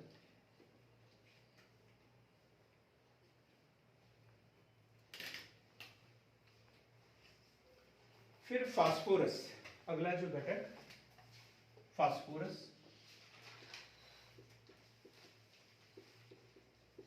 फास्फोरस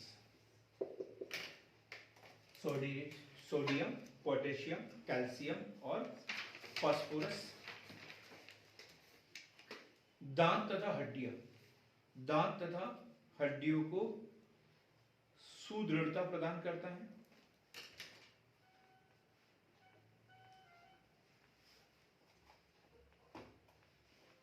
कौन सा रोग होता है इसकी कमी से? फास्फोरस की कमी से,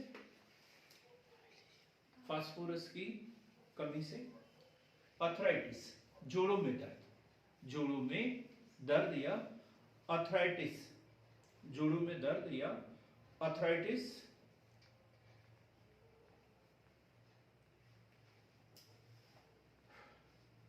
फिर है लोहा, लोहा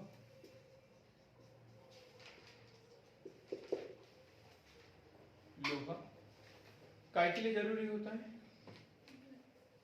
लोहा हीमोग्लोबिन के लिए, आरबीसी में हीमोग्लोबिन के लिए आवश्यक, आरबीसी में हीमोग्लोबिन बनने के लिए आवश्यक।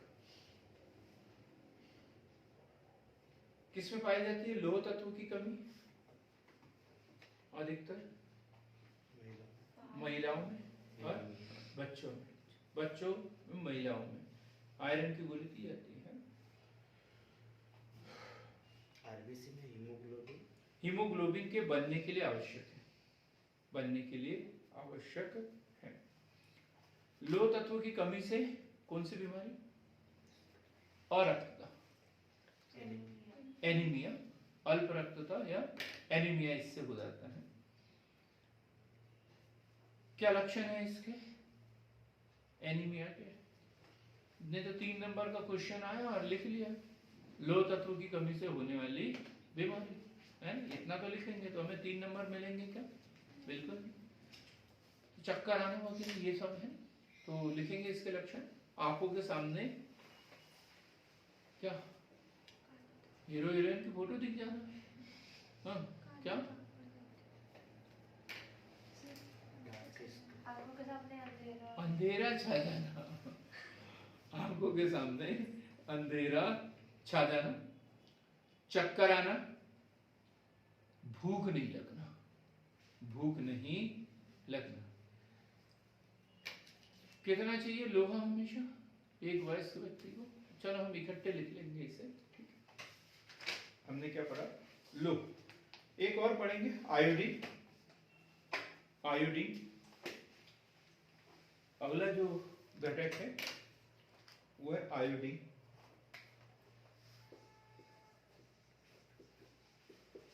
आयोडीन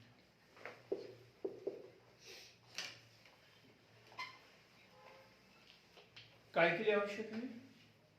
आयोडीन झींगा रोग हो जाता है नहीं तो, है ना, गला बढ़ जाता है नहीं तो। लिखेंगे थायराइड ग्रंथि द्वारा स्त्रावित, थायराइड ग्रंथि द्वारा स्त्रावित थायरॉक्सिन, थायरॉक्सिन हार्मोन के संश्लेषण के लिए आवश्यक है। थायरॉक्सिन ग्रंथि द्वारा स्त्रावित थायरॉक्सिन हार्मोन्स के लिए आवश्यक है। कौन सा रोग हो जाता है इसकी कमी से? घेंगा रोग, गलगंड जिसे कहते हैं, और तंत्रिका तंत्र प्रभावित होता है इससे। मुख्य स्रोत क्या है? नमक का मुख्य, नमक में जो मुख्य घटक वो है कैल्शियम, कैल्शियम के लिए नमक लेते हैं, है ना? तो ये जो प्राप्त होता है वो शैवाल में होता है, अपने अपन ने पढ़ा था ना, लेमोनेरिया, है ना, लेमोनेरिया जो शैवाल है ये आयोडीन का मुख्य घटक, लेमोनेरिया शैवाल। समुद्री मछली,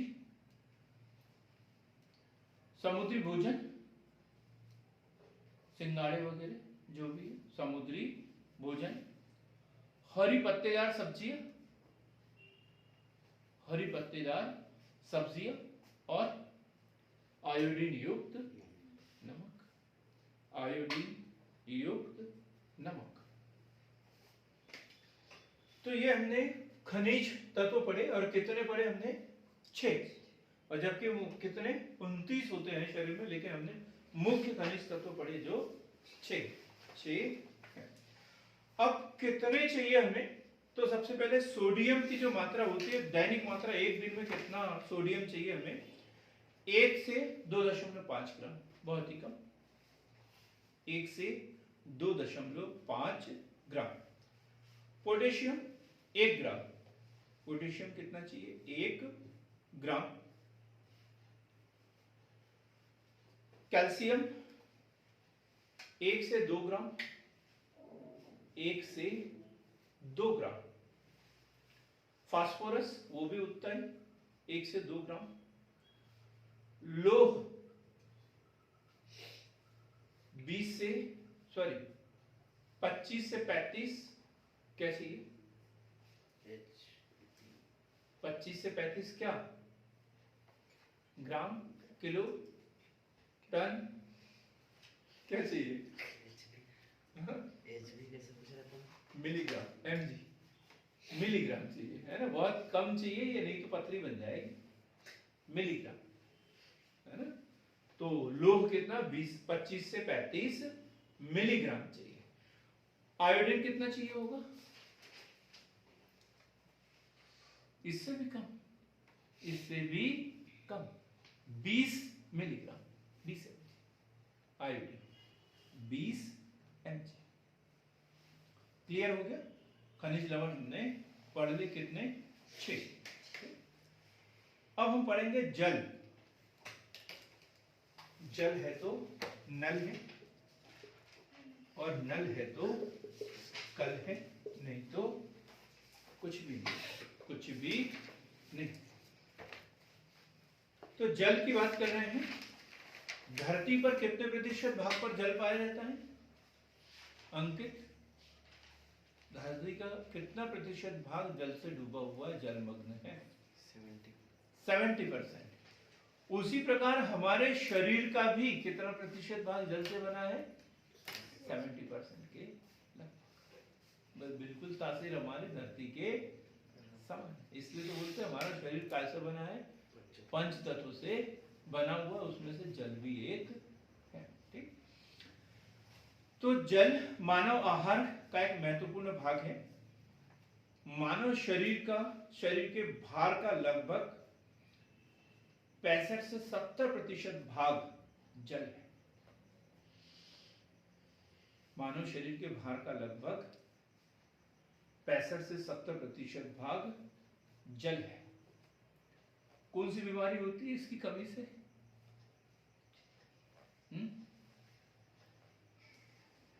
निर्जलीकरण। क्या बोलते हैं उसे? डिहाइड्रेशन। निर्जलीकरण। उल्टी और अतिसार। क्या बोलते हैं मर्दीप आप अतिसार को? Loose motion. ठीक है। तो उल्टी, वमन है ना? नहीं तो इतना सा वमन लिख के आए और छोड़ के आ जाए। उल्टी को क्या बोलेंगे? वमन। या अतिसार से क्या होता है? शरीर में जल की कमी हो जाती है, जिसे निर्जलीकरण कहते हैं। एक ऐसी बीमारी है जिससे डेथ हो जाती है, थोड़ा सा भी टाइम नहीं लगता है। उल्टी दस्त। अक्सर लोगों को बुखार आ जाए तब उतना नहीं घबराते जितना उल्टी दस्त से घबरा जाते। बोलते जैसे उल्टी दस्त हो तो सीधा कहाँ लेके जाओ? सीधा हॉस्पिटल। नहीं, पहले नमक शक्कर का घोल दो, ORS देते रहो और हॉस्पिटल लेके जाओ, है ना? रास्ते में भी ये बहुत जरूरी है, बहुत जरूरी है ये। देखो, यह शरीर के अपशिष्ट पदार्थों को बाहर निकालता है। शरीर के अपशिष्ट पदार्थों को बाहर निकालता है। सामान्य व्यक्ति को औसतन कितना लीटर पानी पीना चाहिए? 7 से 8 लीटर। लगभग 5 से 7 लीटर पानी पीना चाहिए। 5 से 7 लीटर। 5 से 7 लीटर जल प्रतिदिन पीना चाहिए। लेकिन दिक्कत हो जाती है को ठंड के दिनों में पानी पीना ही भूल जाते हैं एकदम, है ना? पानी पीना ही भूल जाते हैं। किसी के भी घर में जाओ तो बोलते हैं पानी नहीं चाहिए, तो ऐसी दिक्कत हो जाती है इसमें। अब जो सबसे महत्वपूर्ण टॉपिक है हमारा, और वो है विटामिन। अंतिम जो घटक है हमारे भोजन का, वो पढ़ेंगे विटामिन। जल के बारे में क्या क्या पढ़ा? 5 से 7 लीटर। और क्या पढ़ा? हमारे शरीर के भार का कितना प्रतिशत? 65 से 70%। इसकी कमी से कौन सी बीमारी? डिहाइड्रेशन। और डिहाइड्रेशन। अब हम पढ़ेंगे विटामिन।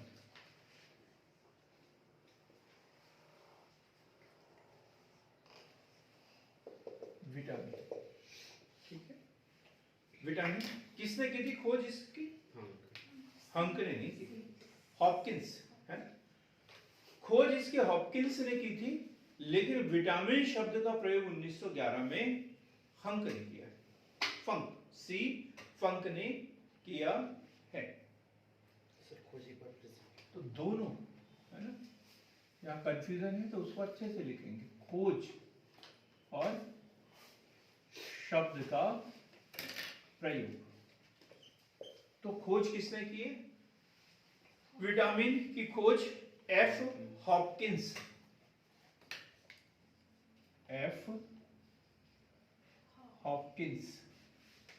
है ना? और विटामिन शब्द का प्रयोग 1911 में किसने? C. फंक। 1911 C. फंक के द्वारा। अंग्रेजी वर्णमाला के अनुसार देखा जाए तो कितने प्रकार के विटामिन? 6।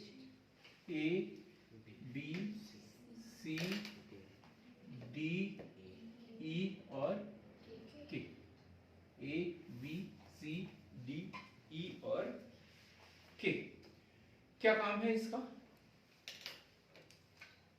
क्या काम है? उपापचयी मेटाबॉलिक एक्टिविटीज जो होती है, उपापचयी क्रियाओं को नियंत्रित करना।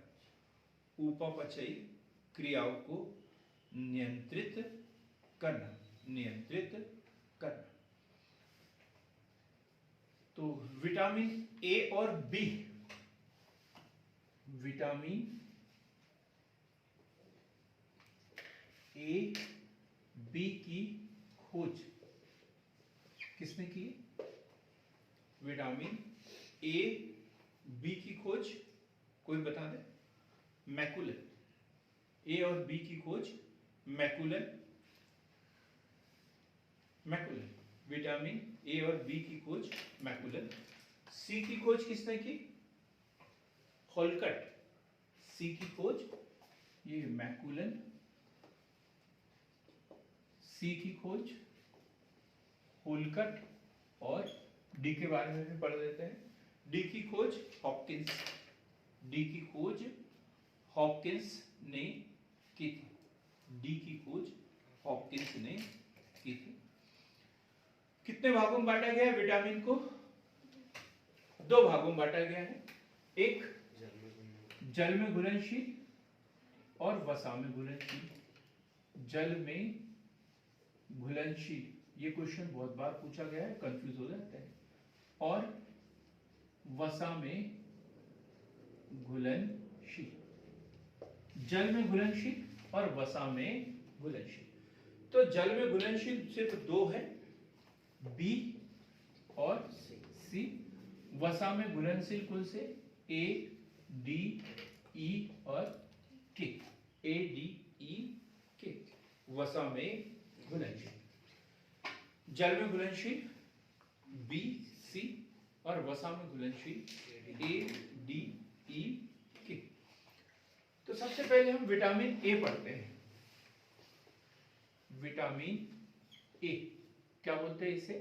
Retina. Vitamin A retina, vitamin A retina. अब ये बार बार नहीं लिखेंगे कि इसकी खोज मैकुलन ने की थी, जल वसा में घुलनशील है, ये नहीं लिखेंगे। इसकी कमी से होने वाले रोग, कमी से होने वाले रोग, होने वाले रोग कोई बता दे? बार बार एक ही क्वेश्चन पूछा जाता है। रतौंधी कौन सा है? रतौंधी। स्कर्वी और रतौंधी में बार बार कंफ्यूजन होते रहता है, लेकिन आप हमेशा के लिए उसका टंटा ही खत्म कर दो। रतौंधी कैसे? ए से, और स्कर्वी सी से, विटामिन सी से। ठीक। तो रेटिना और इसकी कमी से आंखों का शुष्क होना, मतलब रतौंधी रोग, रतौंधी रोग। इसका संचय कहाँ में होता है? संचय कहाँ जमा रहता है विटामिन ए? कोई बता दो, online offline, X Y Z A B C आवास आदत, कहाँ संचय रहता है? संचय कहाँ होता है इसका भी? रतौंधी ये तो पढ़ लिया हमने। रतौंधी संचय लीवर में, संचय कहाँ होता है इसका? लीवर में। संचय लीवर में होता है। और कैसे मिलता है हमें? प्राप्त कैसे होता है विटामिन? मीठे। सुबह शाम मछली खाओगे तो हरी पत्तेदार सब्जी, मीठे। हरी पत्तेदार सब्जियां, हरी पत्तेदार सब्जियां। अभी बताया रहता कहाँ है ये? संचित कहाँ रहता है? लीवर में। तो लीवर किसका बोला था? कल पढ़ा था ना अपने, कॉट मछली मछली का लीवर। ठीक है। तो मछली, यकृत तेल, कलेजी, अंडे की जर्दी, दूध, पनीर, दूध पनीर। फिर है विटामिन बी। दूसरा घटक पढ़ेंगे विटामिन बी। लंबा टॉपिक है ये vitamin B. Vitamin B, vitamin B, इसे बी कॉम्प्लेक्स कहा जाता है। विटामिन बी कॉम्प्लेक्स कहा जाता है। क्यों? क्यों? ढेर सारे समूह है। विटामिन बी समूह इसे कहा जाता है। कौन सा विटामिन? विटामिन में क्या पाया जाता है? नाइट्रोजन। जल में घुलनशील है, वसा में है, काय में है? ये जल में घुलनशील। नाइट्रोजन पाया जाता है इसमें, नाइट्रोजन पाया जाता है। तो B1 से लेकर कहां तक पढ़ना है इसे? B12 तक पढ़ना है। B1, B2, B3 ऐसे B12 तक हमें पढ़ना है। तो हम एक एक लाइन पढ़ेंगे और लिखते चलेंगे क्या है ये। तो विटामिन B1 जिसे थायमिन कहते हैं, थायमिन, और कमी से बेरी रोग, हम इतना याद कर लेते हैं विटामिन की कमी से। और ऑप्शन में आ जाता है B1, B2, B3, B4, और वहां दिमाग ही काम करना बंद कर देता है ना, होता है ना ऐसा। तो B1, कभी भी हम बेरी की बात करें तो विटामिन B1, विटामिन B1, ठीक। फिर दूसरा है विटामिन B2। विटामिन B2 क्या बोलता है इसे? Riboflavin, riboflavin. विटामिन B1 को क्या बताया था? थायमिन। इसे क्या बोलेंगे? राइबोफ्लेविन। त्वचा में रूखापन, इससे होने वाली बीमारी है त्वचा में रूखापन। तीसरा विटामिन B3 क्या बोलते हैं इसे? Niacin, niacin, vitamin B3 niacin. कौन सा रोग होता है? ये क्वेश्चन बना था एग्जाम में, पेलेग्रा। पेलेग्रा, या उसका दूसरा नाम है क्या पेलेग्रा का? 4D syndrome, 4D syndrome. Pellagra को और दूसरे किस नाम से जाना जाता है? 4D सिंड्रोम, पेलेग्रा या 4D सिंड्रोम। फिर है विटामिन B5, पेंटाथोसिन एसिड। क्या बोलते हैं इसे? पेंटाथोसिन एसिड, पेंटाथोसिन एसिड। अंकित टोपी निकालो, आप टोपी निकालो।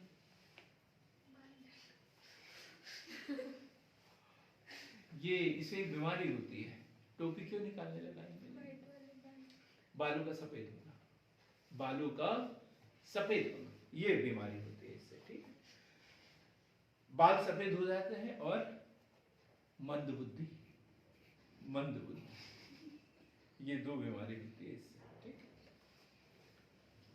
फिर है vitamin B6 pyridoxine, pyridoxine, pyridoxine, vitamin B6। क्या होता है इससे? Anaemia, anaemia.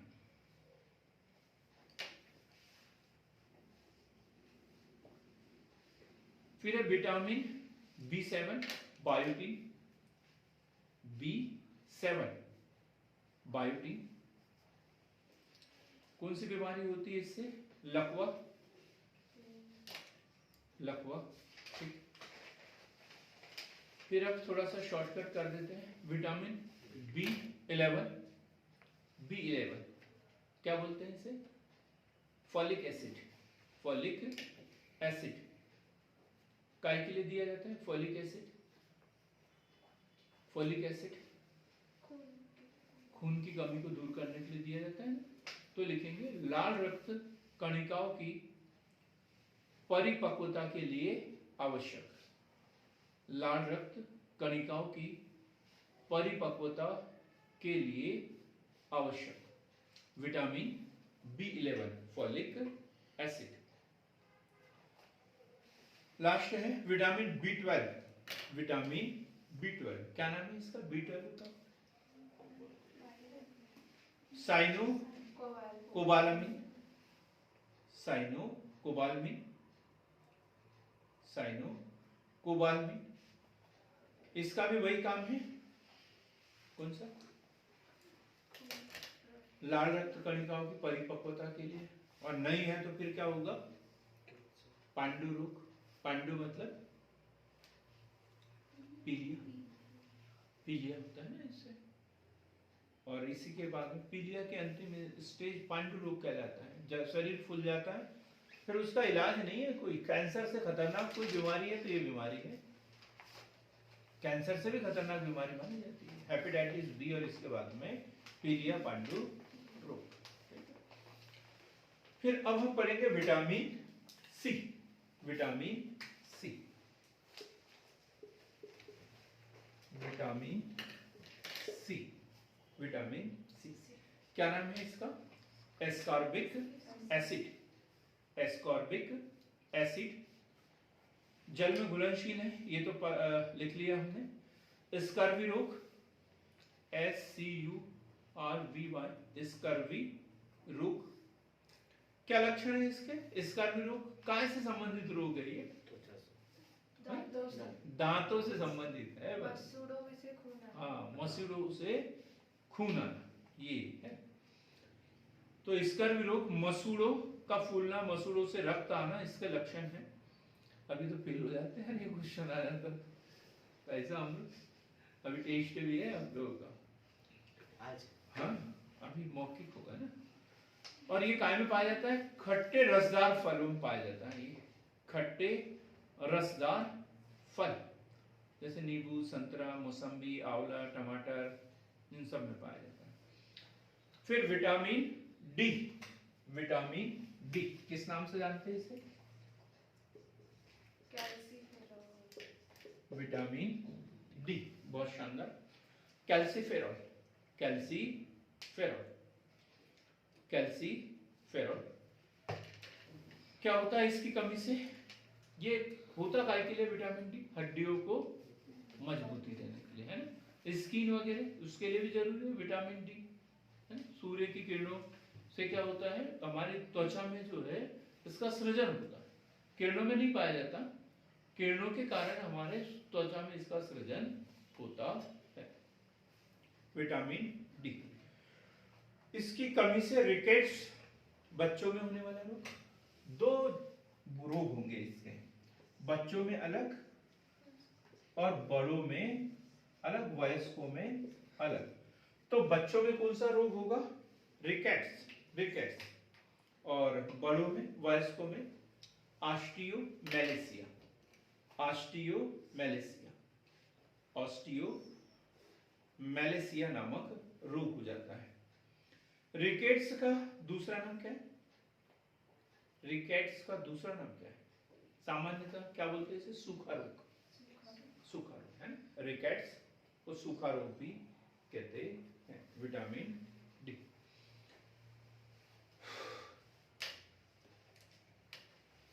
अब है विटामिन ई, टैकोफेरॉल। विटामिन ई क्या नाम उसका? टैकोफेरॉल, टैकोफेरॉल। कौन सा विटामिन बोलते हैं इसे? विटामिन ई को विटामिन ई, टैकोफेरॉल। इसे बोला जाता है प्रजनन विटामिन। कौन सा? इसे प्रजनन विटामिन बोलते हैं, प्रजनन विटामिन भी बोला जाता है। जनन क्रियाओं के लिए अति आवश्यक है। विशेष रूप से पुरुषों में नपुंसकता व प्रजनन शक्ति क्षीण हो जाती है, प्रजनन शक्ति क्षीण हो जाती है। क्या करते हैं पूरा करने के लिए? विटामिन ई की कमी को पूरा करने के लिए गेहूं, चना, मटर, हरी पत्तेदार सब्जी, अंकुरित आहार जिसे बोलते हैं, ये दिया जाता है। ठीक, अंकुरित आहार। फिर है विटामिन के, सबसे लास्ट में पढ़ेंगे विटामिन के।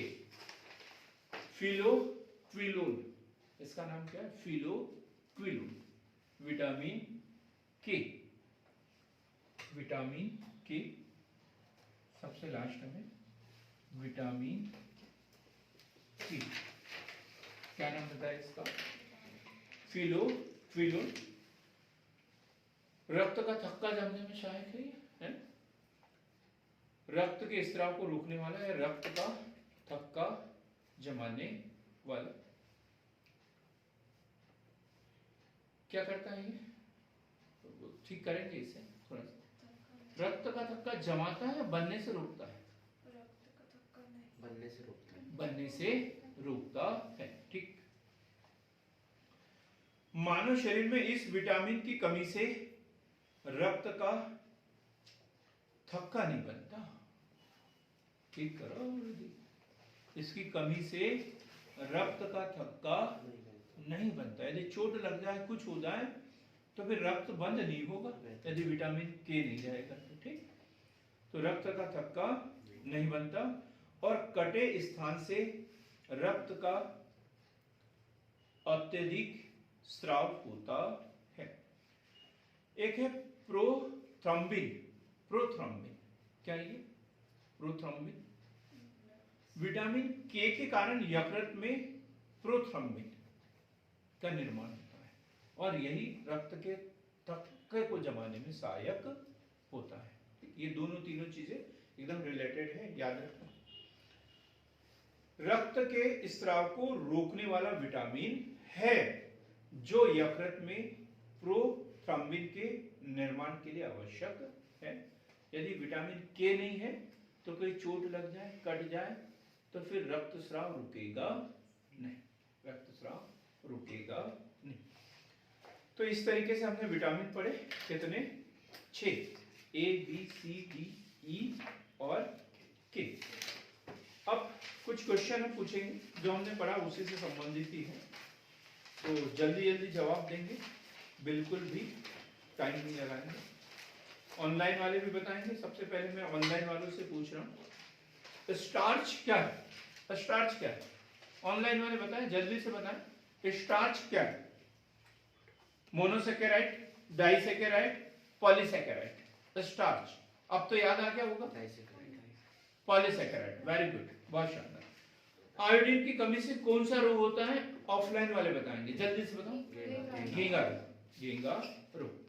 निम्नलिखित सब्जियों में सर्वाधिक विटामिन सी पाया जाता है। क्वेश्चन सुन लो पहले, विकल्प भी बताऊंगा, इसमें विकल्प बताना बहुत जरूरी है मेरे लिए। निम्नलिखित सब्जियों में सर्वाधिक विटामिन सी पाया जाता है। क्वेश्चन सुन लिया सबने? विकल्प ये रहे आपके सामने। मटर में, मूली में, कद्दू में, मिर्च में। कौन सी मिर्च? हरी मिर्च। हरी मिर्च, हरी मिर्च, बहुत शानदार। विटामिन B12 निम्नलिखित में से कौन सी धातु में मौजूद है? ऑनलाइन वाले बताएंगे। विटामिन B12, यह क्वेश्चन बहुत बार एग्जाम में पूछा गया है। विटामिन B12 निम्नलिखित में से कौन सी धातु में? कोबाल्ट। बहुत शानदार, कोबाल्ट। ऑफलाइन वाले जवाब देंगे। निम्नलिखित में से कौन प्रोटीन को विकृत नहीं करता है? प्रोटीन को विकृत नहीं करता है। तो अब इसमें किरणों की बात करेंगे। ऊष्मा, अवरक्त किरणें, एक्स किरणें, भारी धातु, लवण। निम्नलिखित में से कौन प्रोटीन को विकृत नहीं करता है? ऊष्मा, अवरक्त किरणें, एक्स किरणें, भारी धातु, लवण। अवरक्त किरणें। देखो ऊष्मा के कारण भी विघटित हो जाता है, खाना खराब हो जाता है, ऊष्मा के कारण होता है। तो विघटित होता ही क्या रहता है? प्रोटीन विघटित हो जाता है। क्लियर हो गया एकदम? ऊष्मा भी करता है, एक्स किरणें भी करता है, भारी धातु लवण भी करता है। पारा वगैरह देखा ना, इससे ढेर सारी बीमारियां हो जाती है। कीटभक्षी पौधे, ऑनलाइन वालों से क्वेश्चन है। कीटभक्षी पौधे जिस मृदा में उगते हैं उसमें कमी रहती है। ये क्वेश्चन तो हमने आज नहीं पढ़ा, लेकिन फिर भी पूछ लिया। नाइट्रोजन। नाइट्रोजन, जिस मृदा में नाइट्रोजन की कमी होगी वहां पर कीटभक्षी पौधे उगेंगे। अब अगला क्वेश्चन है, विटामिन ई का महत्वपूर्ण स्रोत क्या है? अब भी बताया मैंने, विटामिन ई का महत्वपूर्ण स्रोत। गुड, बहुत शानदार। जैसे इसमें ऑप्शन दिए थे, ताड़का तेल। ताड़का मतलब वो रामायण वाली ताड़का नहीं बोला मैंने, ताड़ का तेल, ताड़ का तेल, राई सरसों का तेल, नारियल का तेल और गेहूं वह अंकुर आहार, गेहूं व अंकुरित आहार। निम्नलिखित में से कौन सा युग्म सही सुमेलित नहीं है? ऑनलाइन वाले जवाब देंगे। हमने एक तरफ रखा हुआ है विटामिन बी और दूसरी तरफ दिया है उससे होने वाली बीमारी। आपको बताना है कौन से सही नहीं है। तो थायमिन बेरीबेरी, एस्कॉर्बिक अम्ल स्कर्वी, विटामिन ए वर्णांधता, विटामिन के रक्त जमना। तो विटामिन सी से ही तो बोला ना, एस्कॉर्बिक अम्ल तो विटामिन सी है ना। वो वर्णन थर्ड नंबर वाला विटामिन ए वर्णांधता, ये क्या है? हाँ ये गलत है, वर्णांधता गलत है यहाँ पे, ठीक। वहां रतौंधी आएगा, ठीक। जो मनुष्य यह नहीं समझ पाता कि कब उसे भोजन करना रोक देना चाहिए, तो कौन सी बीमारी से पीड़ित है? मतलब भूख बहुत लगती है उसे। हाँ बता रहा हूँ ना, पहले क्वेश्चन अच्छे समझ लो। जो मनुष्य यह नहीं समझ पाता कि कब उसे भोजन करना रोक देना चाहिए, वो कौन सी बीमारी से पीड़ित है? बुलिमिया, मधुमेह, एनोरेक्सिया, अति अम्लता। तो वो है बुलिमिया, बुलिमिया, ठीक है, बुलिमिया। अरे बुलिमिया भूल गया ना वो कब खाना बंद था, भूल गया वो बुलिमिया, ठीक है, हो गया यार। चलो क्या बात है, बुलिमिया। अगला क्वेश्चन, ये भी सही जोड़ी में है। निम्नलिखित में से कौन सा युग्म सही सुमेलित नहीं है? जैसे अभी पढ़ाना पड़े ऐसे। तो विटामिन ए रतौंधी, vitamin B pellagra, vitamin D वर्णांधता, फॉलिक एसिड रक्ताल्पता। तो विटामिन डी वर्णांधता, इससे रिकेट्स होता है। निम्नलिखित विटामिन में किसमें कोबाल्ट होता है? अभी पढ़ लिया अपन ने, विटामिन B12। सबसे अधिक प्रोटीन पाई जाती है, सबसे अधिक प्रोटीन पाई जाती है। कोई खाता नहीं लेकिन उसको सोयाबीन, सोयाबीन में पाया जाता है। इसमें ऑप्शन थे उड़द के दाने में, अरहर के दाने में, मटर के दाने में, सोयाबीन के दाने में। तो सोयाबीन के दाने में कोई नहीं खाता उसे, सब लोग खाते हैं सोयाबीन का तेल, है ना। ऐसा नहीं है कि तेल निकालते तो वो प्रोटीन भी निकाल के रख देते हैं, ऐसा नहीं है, वो उसी में रहता है। निम्नलिखित में से यौगिकों के किस समूह को सहायक आहार कारक कहा जाता है? सहायक आहार कारक। निम्नलिखित में से यौगिकों के किस समूह को सहायक आहार कारक कहा जाता है? वसा, हार्मोन, प्रोटीन, विटामिन। विटामिन किसे कहा जाता है? विटामिन को। निम्नलिखित विटामिनों में से कौन सा किसी स्वप्न को पर्याप्त समय तक याद रखने में मददगार है? बड़ा अच्छा क्वेश्चन दिया।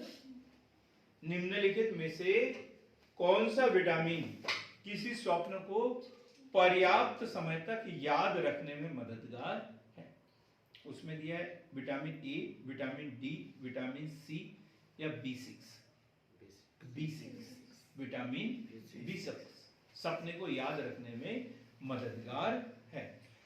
किसके उपापचयी प्रक्रम से अधिकतम ऊर्जा मिलती है? कार्बोहाइड्रेट, प्रोटीन, वसा, खनिज। वसा, प्रति इकाई वसा से ज्यादा मिलती है ना, प्रति इकाई वसा से ज्यादा मिलती है। निम्नलिखित में से किस तत्व की कमी को पूरा करने के लिए कीटभक्षी पौधे कीटों का भक्षण करते हैं? अभी पढ़ा था, नाइट्रोजन। मानव स्वास्थ्य के लिए ट्रांस वसा सामान्यतः हानिकारक समझा जाता है क्योंकि यह स्तर कम करता है। ट्रांस वसा हानिकारक है हमारे लिए क्योंकि काय का स्तर कम करता है? HDL का, HDL। पंक ने निम्नलिखित में से किसका आविष्कार किया था? पंक लिखा हुआ भी है विटामिन का। किसका? विटामिन का इन्होंने नामकरण किया था। रक्त का थक्का बनने में किस विटामिन की आवश्यकता होती है? लिखा हुआ है विटामिन के, विटामिन के। ऑनलाइन वालों से क्वेश्चन पूछ रहा हूं मैं, मानव तंत्र में मानव तंत्र में निम्नलिखित में से कौन सा एक पाचक एंजाइम नहीं है? बड़ा कठिन क्वेश्चन है, सब लोग ध्यान से सुनेंगे। मानव तंत्र में निम्नलिखित में से कौन सा एक पाचक एंजाइम नहीं है? विकल्प 4 है आपके सामने, एक को चुनना है, उसमें कोई सा भी एक चुन सकते हैं। Trypsin, gastrin, ptyalin, pepsin. अब तो सरल हो गया क्वेश्चन, है ना? Trypsin, gastrin, ptyalin, pepsin. Gastrin नहीं है, ठीक, गैस्ट्रिन आएगा इसमें। निम्नलिखित में से कौन सा एक पोषणिक कैल्शियम का अच्छा स्रोत नहीं है? मतलब ऐसे आहार की बात कर रहे हैं जिसमें कैल्शियम नहीं पाया जाता। ऑनलाइन वालों को विकल्प बता रहा हूं मैं। चावल, रागी, अंडा, मलाई उतरा हुआ दूध। बड़ा अच्छा क्वेश्चन है, देखो कंफ्यूज करने के लिए काफी था ये, तो ये कंफ्यूज करने के लिए था। क्या था? चावल, रागी, अंडा, मलाई उतरा हुआ दूध। दूध देख के सब बोलेंगे उसमें तो कैल्शियम है, मलाई उतरे हुए दूध में भी है। मलाई में से वसा निकाली हमने, कैल्शियम नहीं निकाला उसका। सर रागी हो सकता है? नहीं, चावल चावल में कैल्शियम नहीं होता, उसमें कार्बोहाइड्रेट ज्यादा रह जाता है। हाँ, रागी वैसे ही है, छोटा छोटा मोटे अनाज जिसे बोलते हैं। हम दिखा देंगे आपको, घर में रखा हुआ है, ठीक। तो बड़ा कंफ्यूज करने वाला क्वेश्चन था, 2 बार कंफ्यूज हो रहे थे आप, तो कंफ्यूज होके भी लग रहा था सही में, बाकी सब कंफ्यूज हो जाएंगे। चलो अगला क्वेश्चन और है। निम्नलिखित में से कौन सा यौगिक मानव शरीर में संग्रहित नहीं रहता है? निम्नलिखित में से कौन सा यौगिक मानव शरीर में संग्रहित नहीं रहता है? ग्लाइकोजन, एमिनो अम्ल, वसा, टैकोफेरॉल। एमिनो अम्ल, इनका सृजन होता है, एमिनो अम्ल का, ये इसका संग्रहण नहीं। शरीर के अंदर लौह की कमी से उत्पन्न होने वाला रोग सबको पता है, रक्तहीनता या अरक्तता। 1 गिलास पानी पीने से कितनी कैलोरी मिलती है? बड़ा अच्छा क्वेश्चन, क्या बात है, तारीफ उसकी जिसने ये क्वेश्चन बना। तो 1 गिलास पानी पीने से कितनी कैलोरी मिलती है? 0। कितनी? 0 कैलोरी मिलती है। मानव शरीर में विटामिन ए संग्रहित रहता है, अभी बता दिया, यकृत में। और आज का अंतिम क्वेश्चन, निम्नलिखित विटामिन में से कौन सा शरीर में भंडारित नहीं होता? निम्नलिखित विटामिन में कौन सा शरीर में भंडारित नहीं होता? Vitamin A, vitamin C, vitamin D, vitamin E. शरीर में भंडारित नहीं होता, वो है विटामिन सी। विटामिन सी। अगला जो हमारा वीडियो होगा वो मानव शरीर के तंत्र से संबंधित होगा। पाचन तंत्र, तंत्रिका तंत्र, पूरा का पूरा हम डिटेल में पढ़ेंगे। तो यदि वीडियो आपको अच्छा लगा हो तो लाइक, शेयर, सब्सक्राइब अवश्य करें, अन्य लोगों तक पहुंचाने का कष्ट करेंगे, इतना ही रिक्वेस्ट करूंगा। बहुत बहुत धन्यवाद।